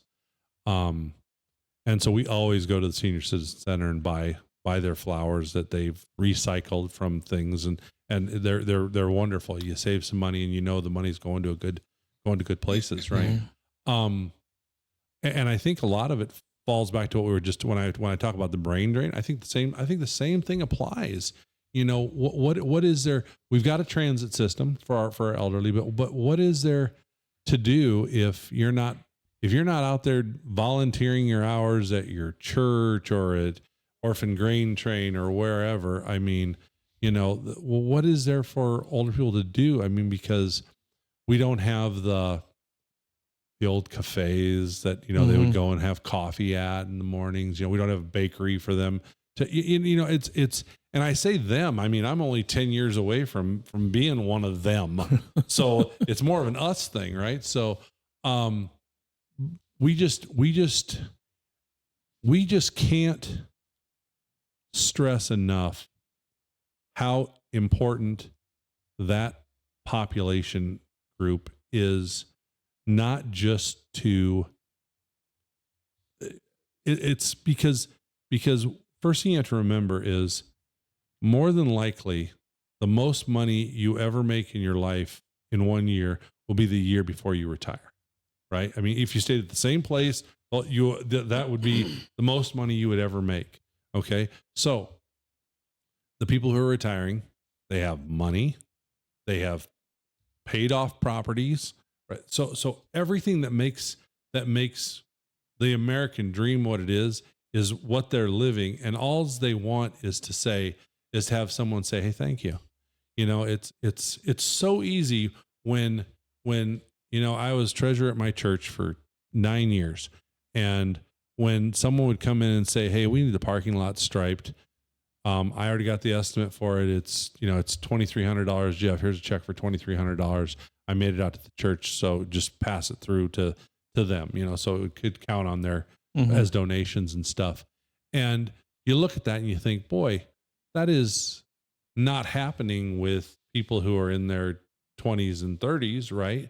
So part of the concern for me is if we don't take care of our older population in a better way, maybe it's being more grateful to them. Maybe it's being more recognition in parades, you know, whatever. It's the little things that count, because that particular person at my church, he told me when I was my first year as treasurer, he's like, you know, it'd be nice if I ever got a thank you for any of this. What did I do? I went and bought a thank you card. I had everybody on the council, all the chairmen of all the boards sign it.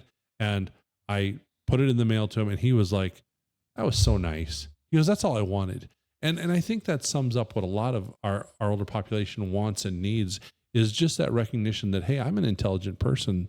You know, it may take me an extra 2 minutes to get up the stairs than it does you, but guess what? The whole while I'm walking, I'm thinking about things too. You know, I'm thinking about how to help problems. Are we getting them involved? Are we asking them to do this or do that? They've been there before us. Right. Right. You got this huge amount of knowledge sitting there. And if you think about it, they've got, I would put the 65 and above's population. I would put their amount of money, available cash, their net worth. There we go. That's the word I'm looking for. I'd put their net worth against any other segment of our population. That's just a fact. It's going to blow it away. Right. Yeah. So why shouldn't we be more concerned with those things? What is important to them? Is it those sidewalks that have those big cracks in them? Right. Is that what it is? Because, you know, chances are good. I'm not going to wherever to all those young guys lifting weights and stuff. I just want to walk, you know. And what is the coffee spot nowadays in town? I don't even know. It used to be the Hy-Vees, right? Hy-Vees. Still Hy-Vee? Yeah, still even Hy-Vees. after they changed the what do they call them now? The grills or whatever. Wahlburgers. Yeah, they still, I've been in there a lot in the mornings. Go in there at 8:00. Either one. Say hi to all the guys for me. I used to work nights and I'd go in the bar. Like you'd go after you get off at 6 or 7 o'clock in the morning. Yeah. You had your Nucor people, your hospital people, your different companies that work night shift, and then you'd have the old people coming about 7, 8 o'clock, do their coffee. There's always that. I was sitting there one morning, and a lot of Lions, a lot of the retired Lions are sitting there. I was at Hy-Vee East, and they had like 5 tables pushed together. There had to be 20 guys sitting at that, and I was sitting there. I was someone, a former pastor of mine had come to town, and him and I were having breakfast that morning and sat and talked, and we're sitting and talking and stuff. And so we probably sat there for 2 hours, and I guarantee you that table never emptied, but there were not the same people there 2 hours later that there were when I walked in.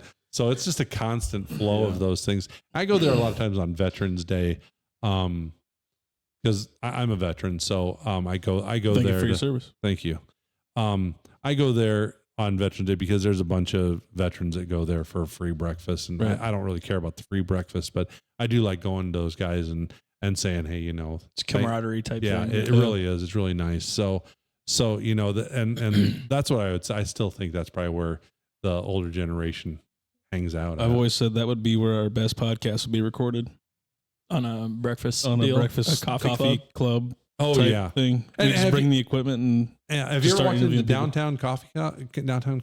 They lots of people hanging out there. There's downtown coffee company. Yeah. I go in there sometimes in the morning. Maybe I'm a little late. So I don't generally. I'm a little late for the coffee crowd, but well, actually, I think that they're more like the 10 a.m. Is it? Yeah, it's like an older. They leave Hy-Vee to go to that one. Might be. I must be in the middle. I usually get there about 8:30, 9 o'clock. That must be like the in between. You missed the 7 o'clock. I missed the early birds. You're too early. Yeah. That's funny. So outside of what you said, our other concern was that only the persons under 5 was only 7%. Well, that's.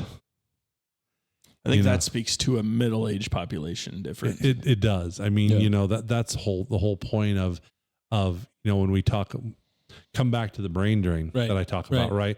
If all those people hopefully they will come back, right? But they're not here now. So, and you know, like me, I'm probably my generation, it was the first of, hey, wait till you're in your 30s before you have your first kids. Right. But now that's flipped back now again. People they're having families younger. And so that's part of why it concerns me, is because there's, like I said, and this is just one example, 2 kids from Norfolk, both went to UNL, decided to get married, decided to have a family, and they're raising it in Lincoln. And they're both college graduates, but one of them was, I don't know if she was valedictorian. I know she was top 3 at Norfolk High. And Where is she? She's sitting in. She's in Lincoln. Why are they not? If Norfolk, we're such a great place, which we are. That's the whole thing, is we are. Why don't they want to come back here? Right. What is it? And I think that comes right back to that 7% number you guys brought up. That I think that they're having their kids elsewhere. And now, as we all know, it was a big it took my father passing away for me to leave Chicago. I would have never left. It's hard to move your kids. Right. It would have been, I'd have moved this year but then again, would I have? Because now maybe my kids are living in Chicago and I want to be around my kids too, So you gotta attack this problem where it's happening, because you're right. A 7% of kids under 5, how many of them are going to stay? Right. That's the concern that we have. Right. Exactly. I mean, you talk about churches having a declining population. Why? Because you're not out there attacking the 20 somethings, that you're not making sure your kids love going to church or whatever. I mean, I'm just saying church, but whatever organization it is, what you got to think through. You got to think through, why did it happen, and how do we prevent it from happening in these younger generations again? Right. So, just on the church side of it, I look at it as, and we've talked about this on other podcasts, is like when I grew up, it was a Sunday, the whole family, like extended family, cousins, aunts, uncles, my grandparents, we always had a lunch. And that's just something that you don't really ever see that anymore. The extended families is a much smaller thing in this generation, and it's moved that way. Partially with technology. As technology got easier to connect with people over Zoom calls and all this other stuff, so a lot less face-to-face time. And I think we got to get back into that extended family situation. We kind of had that conversation on one of the podcasts about, like, Johnson's Park was kind of that thing. Like, they used to do that back in the day. Mm-hmm. And so I see why the declining populations in churches and stuff happen, is because of that. There's less and less family time and stuff like that. Right. And maybe that's part of it. Maybe everybody's seeing a little bit of this trend in the bigger towns, and some of the smaller towns aren't as much, but I don't really know. See, I think, other than your really big cities are going to grow.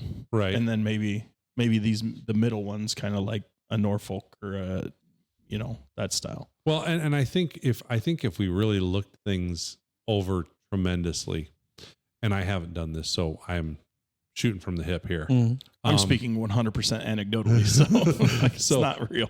I think if you looked at your Bloomfields, let's get a little further away than the collar towns of Norfolk. Yep. So get a little further, go to your Creightons, your Bloomfields, those kinds of towns. I think you see declining population all the time. Why?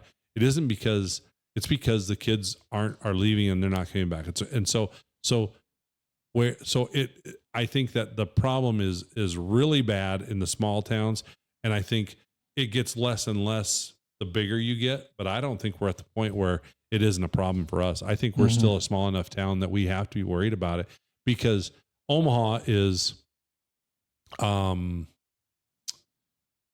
national average is like, I want to say 23.5% for 19 to 34 year olds, and Norfolk is 20%. So right there, and Omaha and the national average are like right on. So that of course means that somewhere, if we're at 20 and say Creighton or Bloomfield is at 18, well, it tells you there's got to be some cities out there that are way over the 23 mark, right? Yeah. So that's where you have to kind of figure that out, and it's from everything, having doctors and it's like, we can't even get a decent doctor. I mean, we don't have that problem here, but in smaller towns there are those problems, and that's why Norfolk is really important to the small towns of Northeast Nebraska. Right, exactly. Yeah. We have to build so that way their kids are more content with where they're living. And maybe now all of a sudden, when my mom and dad moved from Creighton to Norfolk, that was huge. That was huge that they did that.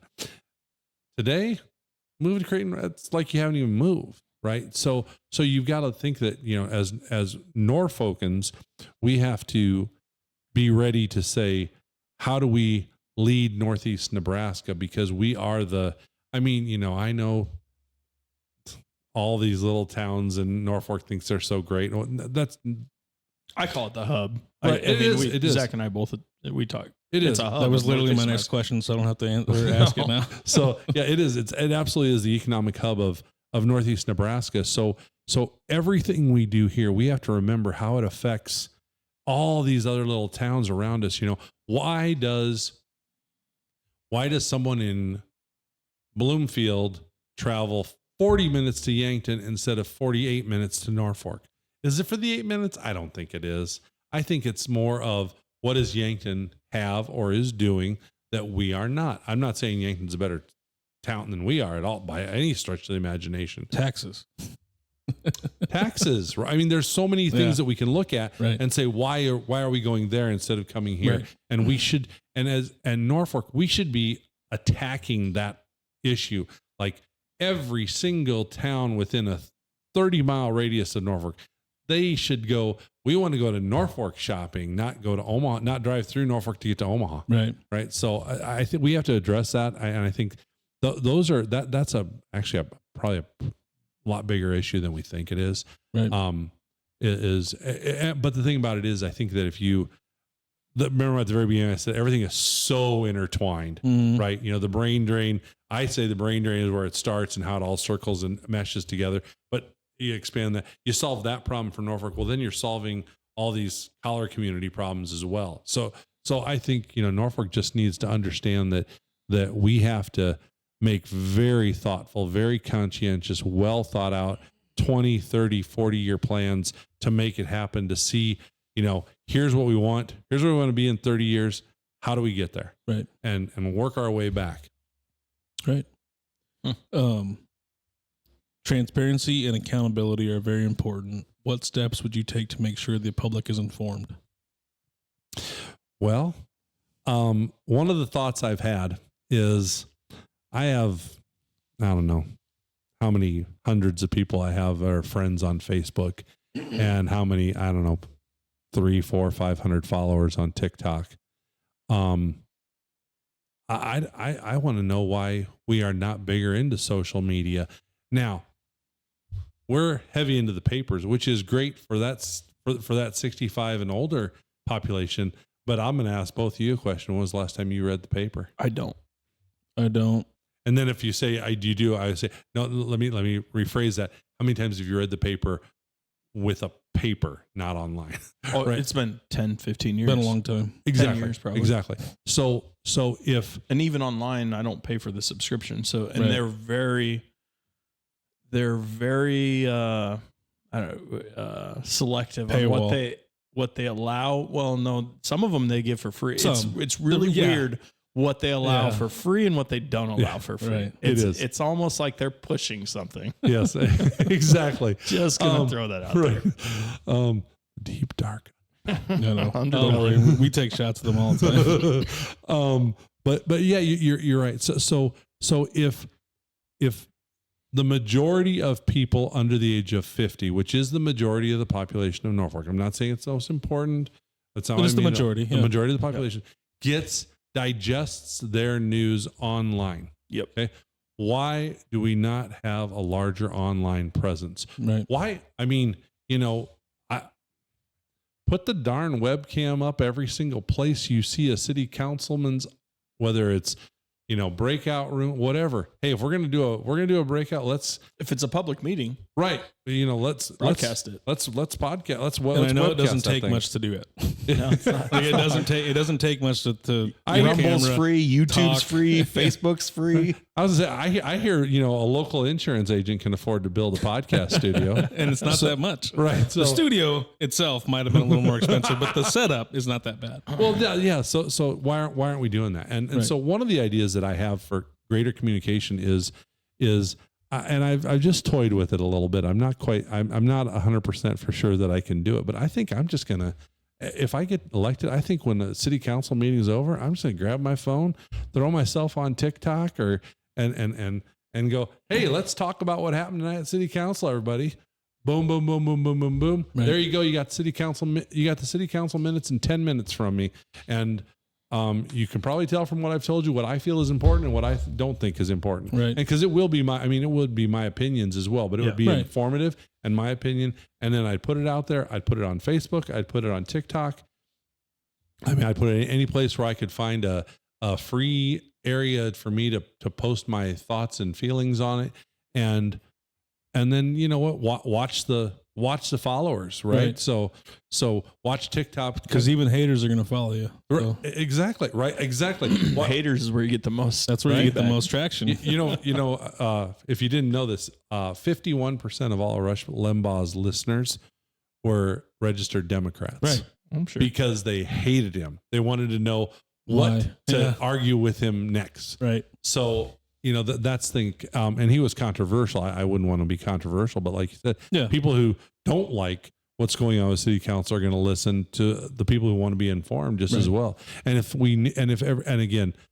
everybody knew that, if everybody just knew that, hey, follow Jeff Jensen's TikTok, he's our city councilman.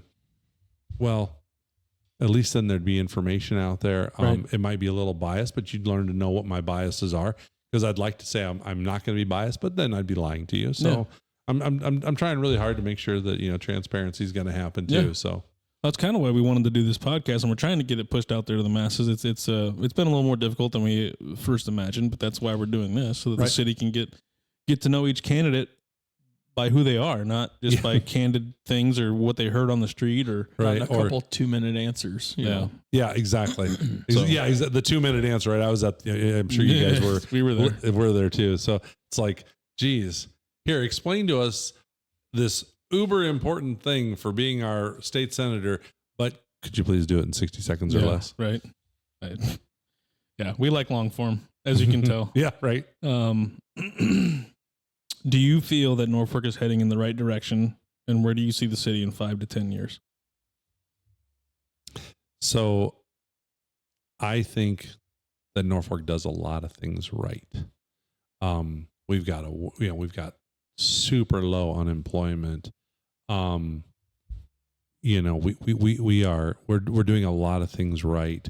And I think that I like to think that in 10 years from now, that my goal is that Norfolk will be out of unnecessary debt. Wasn't that long ago that Norfolk had a surplus, and now we don't. Now we're in debt. Debt is, a lot of times debt is just like a mortgage, right? I mean, if you want to own a house, if you can write the check for $350,000, you can own it today, or you can sign this little piece of paper that says, I'm going to own it with you for the next 30 years. Right. So debt isn't a bad thing. Needless debt is a bad thing. Superfluous, word of the day. Superfluous debt is a bad thing, right? Are we incurring debt that we didn't need to? If we just would have prioritized and had that plan, together that said, this is how we're going to get to our 10-year plan. A 10-year plan is just, that if you don't have a 10-year and a 5-year plan and you're a city, then you have just doomed your town, your city to failure, because you're going to make stupid, needless, debt-ridden decisions. Right. And so, I think that if Norfolk can figure out, how do we get there, right? Or what do we want to be in 10 years? I know that we'll get there. Right. But I think our problem is right now is we don't know what we want to be. I had someone tell me, they said, Columbus is a small city that acts like a small town. Norfolk is a small city that acts like a big city. And they were saying that in a good way. They're like, Norfolk is trying to do things to grow their city, and Columbus is doing things that says we're just happy with being who we are. And it's just like you got to be comfortable in your own skin. So I think the first thing we have to understand is what is Norfolk? What do we? what do we want to be when we grow up? We're only we're only 160 years old. What do we want to be when we grow up? Right. And what does that look like? And how do we get there? And I know that whatever that if we get the leadership in that can develop and put that plan together, I know that the citizens in Norfolk and our community and the greater surrounding areas will line up to make Norfolk as great as we want it to be. But I think right now people don't know what that plan is what, I think it gets lost on, you start a project and 2 years later, you're like, wasn't that supposed to be done by now? Wasn't April of 2024 when Johnson's Park was supposed to be done? And wasn't it supposed to be able to start kayaking the fall before? I mean, and you're kind of like, but, and I'm not, I guess I can't even say for sure that is exactly what the timeline was, but when was the last time anyone communicated about time? I mean, I know it just came out in the paper not too long ago, the timelines for things, but that ought to be, top of the list all the time is, hey, Norfolk, this is where we're at. This is what's going on here. We encountered these delays and too many times it's just lift up the rug and sweep it underneath and spread it out so it doesn't make a big bump, just make it easy to walk over again. And so I want Norfolk to be a destination for people, not a drive-through. Right. That's what I want. And that's what my plan for city council will. That's all it is. That's all I want is I want to say this is what I want for my ward. This is what I want for my city. This is what I want for my area of the world. And what do I have to do to help get there? Does that mean I have to vote no? And right. If I got to vote no for something that everybody else wants, well then that's fine. It can be 7-1. I'm okay with that. Right. I'm okay. A lot of people got to be comfortable with even if you believe something, vote the way you want to believe. Right. Absolutely. Don't be pressured into anything if you don't think it's right. Right. Whether it's right or wrong, it doesn't matter. If you believe it one way, be happy with it. Exactly. And I think once we understand that a united front in the city council doesn't mean anything when it took you 2 hours in private session to get that united front.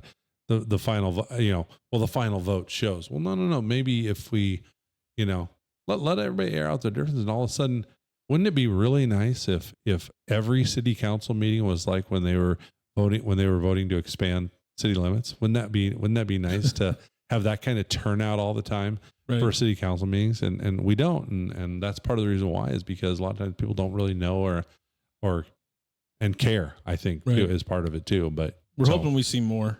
With us recording and stuff, I've been wanting to go to more, but every time there's one going on, we're recording. We're in the middle of recording. We're in the middle of recording the podcast, so it makes it tough. Yeah. But see, it does seem like there's been a huge influx in people caring more, but it could be an election year. I don't know. Who knows? Might be part of it. I think it's that a lot of things have come up. Yeah. We look at the different candidates, the mayoral candidates and what they're talking about. Mm-hmm. And, it makes you go, is that true? I always thought it was this. Is that really true? And so now all of a sudden it's, and I think the yes initiative, I think that's huge for getting people involved. That started the whole process. Right. Yeah, exactly. It was like, what are we doing? And why are we doing it this way? Right. So those were all the questions that we had personally prepared for all the candidates. We are going to move into some listener questions real fast. Okay. These are all going to be verbatim that they were given to us. We try not to provide any context or anything, so we're going to ask them as they were. All right.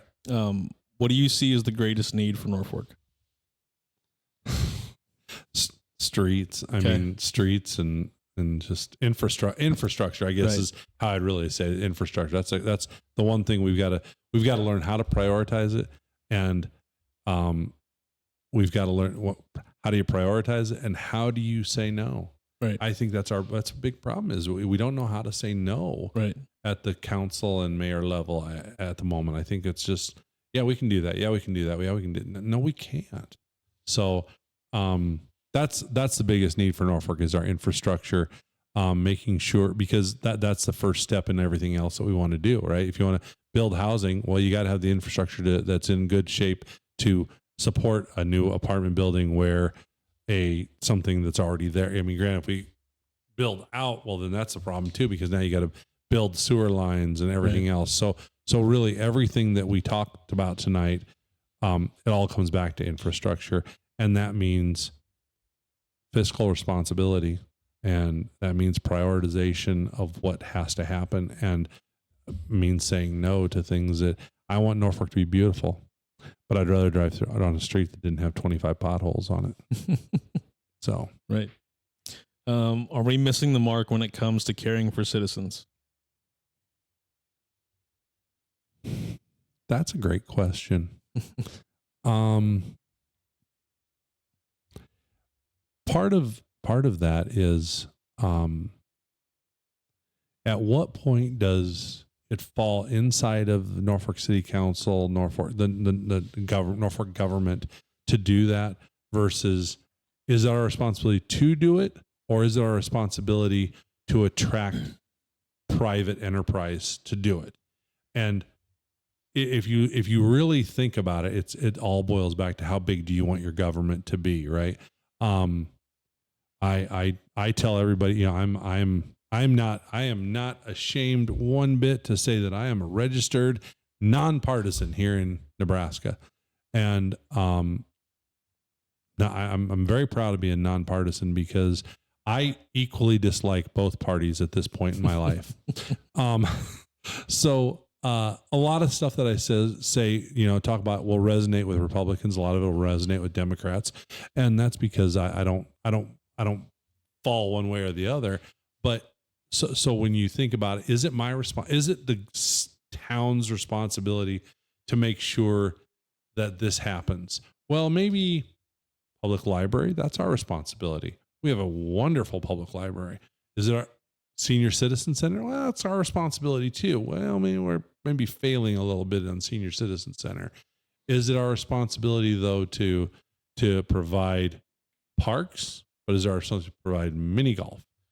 Again, you gotta, I think we have to be aware of what our population needs, and we have to be able to determine what do we as a government need to do to make that happen. Not how can I fix it? How does the problem get fixed? Does Kohl's and TJ Maxx and Planet Fitness help fix that problem? Oh, yes, it did. Yes, it will. Right. So, and not necessarily, but that's I get what you're saying. So now all of a sudden, how did we get them to get here? And all these different things. It's you have to look at. You have to look at. I've said facilitation. We're here to push buttons, right? Not do all the heavy lifting, right? Makes sense. Apartment needs were a big push for Norfolk, but the cost for rent for a 600 square foot apartment is $1,100. Do you see a way to fix the housing problem? Now we kind of already talked about that, but yeah, I will tell you, you want to fix the housing problem, you fix it by middle income housing. Forget about apartments and I know people that, well, I don't want to own a house. I don't want to okay, well, you don't have to own a house. You can, but I can guarantee you, but if those people leave apartments. Right. Exactly. For every person that's in an apartment, I guarantee you that you're going to find 25% of them. And I think that number is way low when I say that. 25% are going to say, well, if I could, if there was a house I could afford, I'd buy it, but there isn't. So why would I, so, and like I said, I moved here in 2010, bought my house in 2011. And when I bought it, it literally was on the market for half a day. Because we had realized that any place that was decent was going to get seen and bought within, and it hasn't changed. I mean, the market has huge, or I should say small times to sell. And so we have to be in an apartment or we have to live. I don't want to live in Pierce. I don't want to live in Plainview.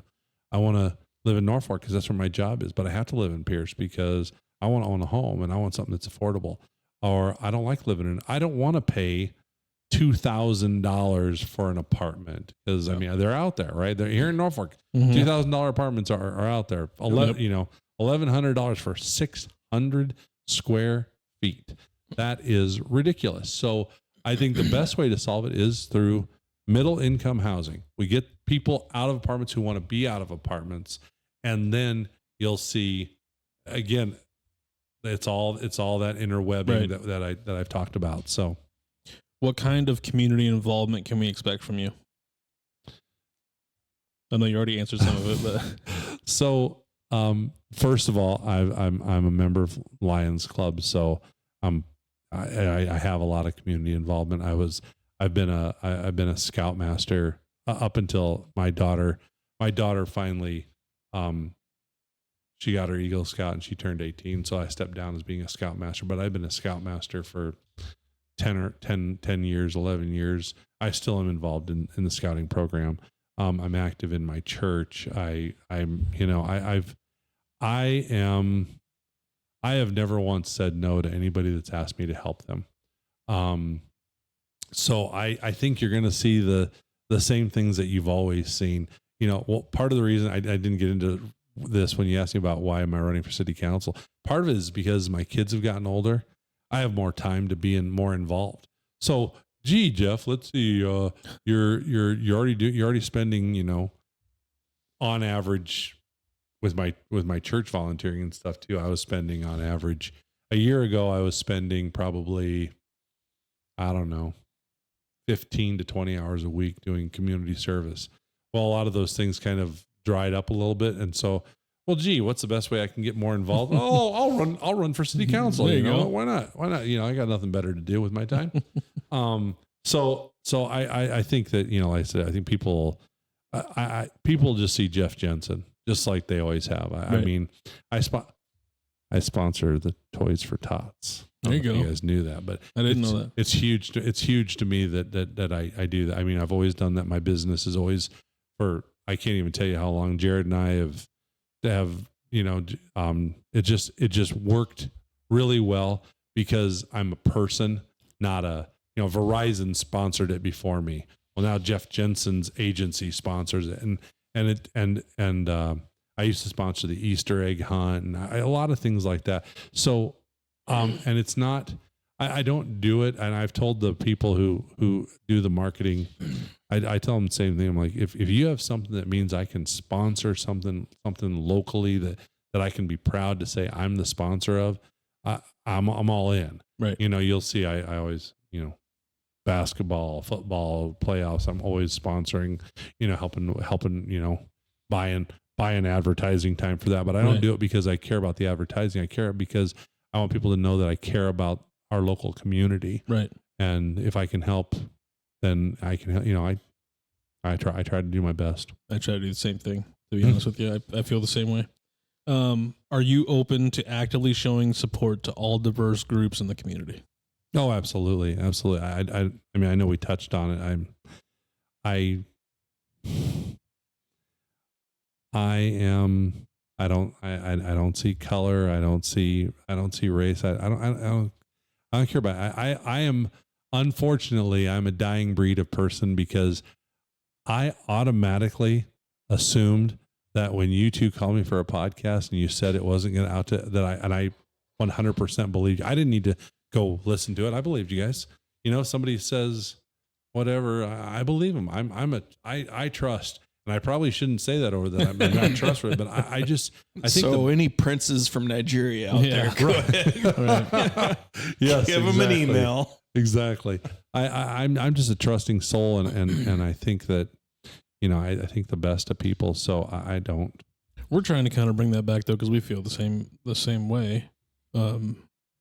Not seeing color, trying to go into it. I always try to go into a situation with positivity and not see the negative right away. So, I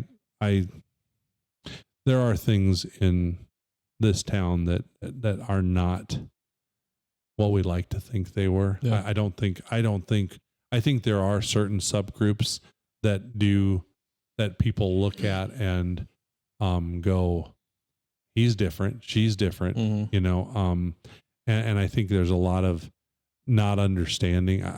Part of it for me helps that I have young. I mean, they're not young anymore. They're 19 to 24-year-olds. So when you talk about furries at the school. And they're like, Dad, that is not what it seems like. Trust me, there are not cat litter boxes or, whatever the latest rumor is going on. But why is it become a rumor? Because it started with kids in the high school and or teachers and administrators. But I think it's more kids are coming home and saying, Mom, Dad, you should have seen this. She was wearing a tail. It's like the game of telephone, and then it gets worse and worse. Yeah, and worse exactly. Yeah. And instead of us, so I think that automatically, if you see a someone who's different, and you think, well, that you think the worst of people a lot of times, and so I'm a 100% supporter of the, just everything. You can't say anything more than that. Next question is kind of along the same lines, just worded a little differently. What support will you provide in regards to minorities in the community to make them feel represented? Well, at my church, one of the very first things I did when I got into a council position at my church was I went around to the widows that I knew, and I told them, I said, hey, listen, I understand that you might not think you have a voice in our church as much as you'd like to, as you did when your husband was alive, but I want you to know that I'm your voice. I will listen to you. I can be convinced to do something differently than what I believe. Okay. I'm open-minded. So very first thing and foremost thing I would say is one, I'm going to have a Facebook account. I'm going to have a TikTok account. People can reply back to that. I will answer every comment that needs and deserves an answer. My phone, my cell phone is, if you looked and saw what my office number was, and you see what my cell phone number is, they're one and the same. I have a receptionist who will answer the phone if I would put a phone number that I don't. I carry it with me at all times because, as I say that, it's ringing. But I carry it with me at all times because I want my clients to know that they have access to me, and that, if you leave a message for me, I'm going to answer. I may not get back to you as soon as you would like to, but I will get back to you as soon as humanly possible for me. And I believe that, all my clients would tell you the same thing. I believe people at my church would tell you that communication back to, when there's an issue, and that communication back to say, hey, listen, this is what tell me what you think. Okay. Do you have an answer for me? Give me some choices. What works for you, whether it's the LB, I'm just going to call it the LBG community because I'm going to say it wrong otherwise. LGBTQ. There you go. I always say QT. That's why I know that's not right. So, but the LBG community, what would you like to see done differently? Whether it's whatever minority it is, what would you like to see done differently? How can I help you get there? And then hearing it is one thing, but then following up and saying, hey, I looked it over. This is what I can do for you. This is what we can do. We can't do what you want, but this is what we can do. How does that make you feel? Right. So I think that's the key to it. And so I said, just people will know me. They will know my phone number. They will know, they'll know they can get a hold of me multiple ways. I'm going to be so out there. If I get elected, I'm going to be so out there. People will just know that's my city councilman. And not because I care that I'm the city councilman. I don't, but I want, I always had the inside leg with Gary. It was, he was one of my best friends. So I could just say, hey, Gary, when they built the new hospital right next to my house, I was fighting mad about it. And every time I complained about it, Gary came, drove out, and when you know it, a day or two later, everything was fixed. Yep. But granted, it's because I had his inner ear, but it was he realized that he had told me no before on certain things. Right. But when it was a real problem that he could help, he did. That's good. So now we're going to get a little federal, we've asked these questions to everybody that's been on this podcast, not even just the candidates. So this is kind of a thing we've been doing with an election year. Okay. How do you feel about where the state of our country is right now, and do you feel that we are being well represented at the state and federal levels? So first of all, I don't think that if you looked at state level, is a way different story than the federal level. Yep. So first of all, at the state level, I believe, I love, actually, I told you I had a political science degree, and I love Nebraska's unicameral. It is the most unique thing maybe in the world, what we do. And boy, does it work. I mean, it works. So, I think that at the state legislative level, I think we are well represented. Once you get beyond the state legislative level, okay, that includes other things in the state. Yep. I don't think we are. I think it starts there and it just goes all the way up to the federal. I don't think we are. I think that, like I said, I think once you start looking just at the amount of money those positions make, right? So I know that if somebody came to me and said, Jeff, I've got a 2-year contract for you and I'm going to pay you $340,000 and provide you a place to live for the next 2 years. Do you want it? No. Yes, I want that. Why? I don't like how that works. I wrote all kinds of papers on it when I was 35 years ago when I was in college. So, I have been a huge proponent of how skewed it is at the federal level. We're not well represented. I don't think our issues, are represented. I think that way too many special interest groups have too much power over what's going on. Every time you think about it,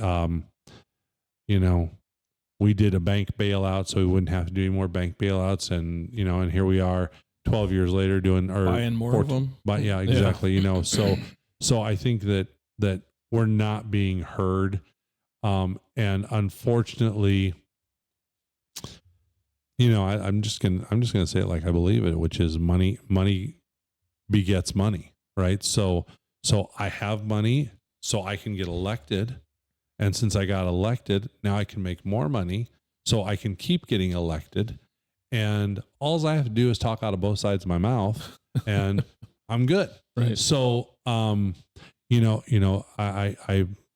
there's a lot to be said for openness and transparency at everything about the state legislative level, because you would be shocked. I don't care if you're a Democrat or Republican or a nonpartisan, you'd be shocked when you look at how many votes actually just go on party lines. No, yeah. Right. I mean, it's 99% of them go down party lines.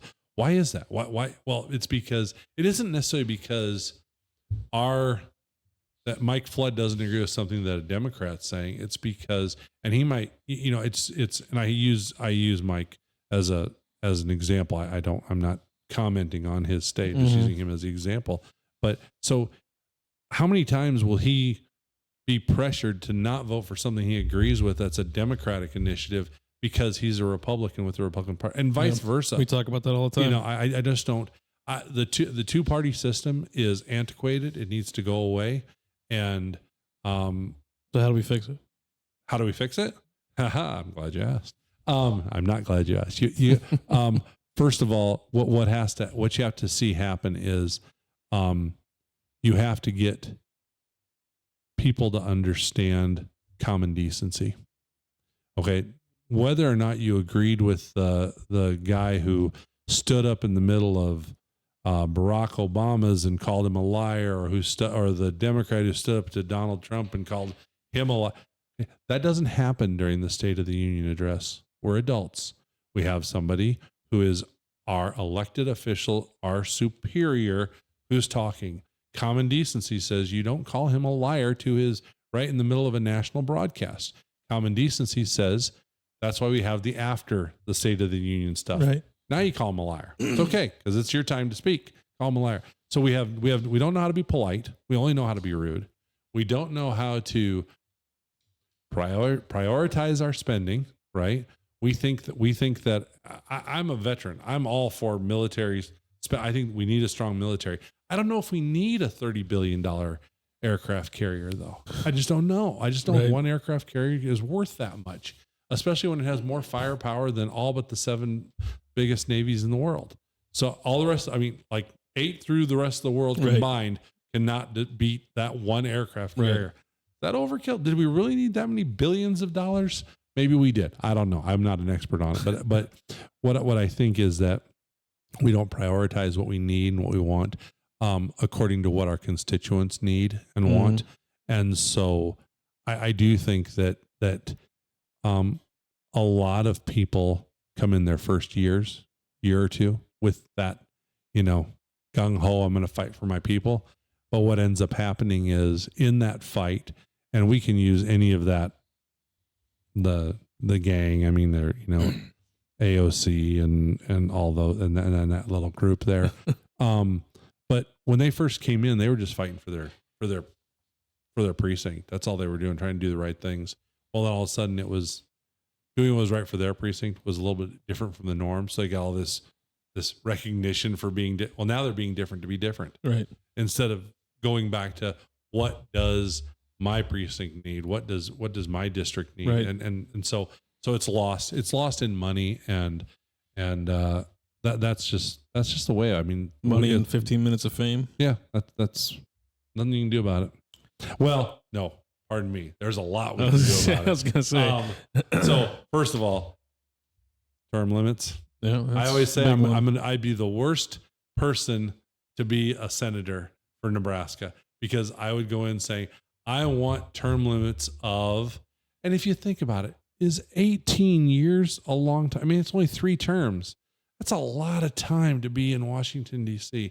So I'm going to be a 3-term U.S. senator, or a 2-term U.S. senator. I don't care whatever I want to run on, and I get elected. Guess what I just did? I just forced myself to retire at the end of 2 or 3 terms, even though I couldn't get the rest of the world on board with me. So it kind of gets lost. It takes it can't be one person. It's got to be a united voice. Right. We talk about it is united. It's united. The Democrats and Republican congressmen against the citizens. Everybody else. Exactly. It's the uniparty versus us. You're absolutely right. The 99% versus the 1%. Yep. All right. We'll get out of politics. Where do you see yourself going in the future? Are you enjoying where you are? And do you see yourself staying in Northeast Nebraska? Oh, absolutely. I don't see myself going anywhere. I built a business over the last 12 years that I'm very proud of and very happy and content with. And I always say I probably will be a snowbird eventually. Right. But I think that's just common sense. Yeah. As a financial planner, what age can I start being a snowbird? Because I want to do it now. So, it's so funny because as a financial planner, one of the things I got told when I first started was, I was like, okay, I'm working till I'm 67 years old. I'm retiring at 67. I got told by all the veterans, they all said, you're not retiring at 67. I said, why is that? Because once you get that group, that core group of people that you're working with, you're going to stay with it because you don't need to keep attracting new, the hard part of this job is building your business. Yes. Once it's built, you still have to work hard to keep them. But you don't need to keep trying to attract new people. Right. And the first 5 years I did this was all about workshops, and I love doing them. I do, but man, it's hard work to get one new person to walk in the door. It's hard work. And so, it's difficult. Yeah. So, now that he said, they all told me, they said, so once you get it, you're going to want to, and you make the most money the year before you retire. Right. So all of a sudden now you're 70. Well, okay. I've got maximum Social Security. I've got all these clients. Do I really want to retire? All I got to do is keep figuring out what the right stock is to invest in. We're also both in positions where we can do it till we're right.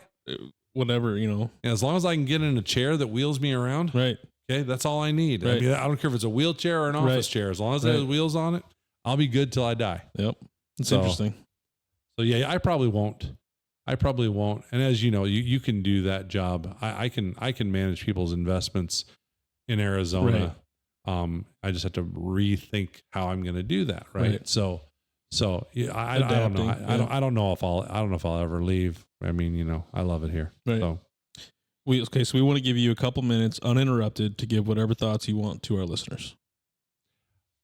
I just want everybody to know that there's only one thing that I want people to know. One is if you've listened to this whole podcast, if you've been watching the whole time, I like to communicate. So communication is key to me. I'm gonna, if a vote for Jeff Jensen's a vote for fiscal responsibility. That's what I'm going to say is because nothing bothers me more than to see my clients talk about new ones who come in who I do budgeting with and stuff. And we talk about it, that they don't know where $500 or $600 a month is going. Well, guess what? You got to know about all, if you want to be where do you want to be when you retire? And how do I build back from there? Very first thing that I teach every new client who comes in for that kind of stuff is you have to know where every single cent goes. Every single one. Now, granted, maybe I'm 2 pennies off, Jeff. Okay, that's not what I mean, but you got to know where everything's going. And then once you know where it's going, you have to figure out what is the most important thing to you. And then you have to redo that whole budget to make sure it is exactly that. So I've spent, more than a decade helping people understand why they're in the financial condition that they're in, what can they do about it, and how easy can it be. I have a client who said he never wanted a financial planner because the first thing I was to do was take away his amount of beer that he drank. And it ended up, he is now one of my best clients. You know why? Because I didn't take away his beer drinking. I asked him, could we not go out 6 nights a week? Could we just go out 4? The amount of money you spend in 2 nights, you're going out 6 nights a week drinking. If I take the money you spend, divide it by 6 and take away 2 of those nights, you now can have everything that you want. Yep. And he couldn't believe it, right? Because he didn't know it was that easy. And he's like, you're the first person who ever said I didn't have to quit going out all the time. Like, it isn't about going. I have a 27-year-old who came in and we went through everything. I said, can you spend $65 a month on Starbucks instead of 120? Well, yeah.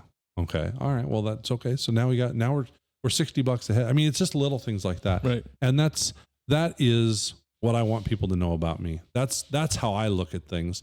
I look at things, I prioritize, I drive for the goal, right? It's all about getting to that last point, and that everybody's happy. That's at the end of the day, that's all I want anyone to do is say, God dang, he tried his hardest to make me happy. And that I like that. So perfect. Well, we really appreciate you making time to be here today, Jeff, and giving us in the community your thoughts. Any last words? Did you enjoy yourself? I had a great time. This is good. I didn't even know it existed before you guys talked to me. So now I think I told you guys before we were on the air that I've listened to bits and pieces of a lot of them. And, I'll tell you what, I spend a lot of time listening to podcasts. I put a lot of miles on my vehicle for my job, and, you guys are going to be part of my podcast schedule now. So good. I really enjoy it. We appreciate that. We really appreciate that. So you guys are doing good things. And it wasn't just the political stuff too. There was, there's been a lot of things you guys talk about that are not political at all. Yep. And everybody, if you aren't listening to these guys weekly, you need to. We really appreciate it. Yes, thank you. Big thanks to my co-host Vance Neidig, and we will see you guys all next week. Thanks.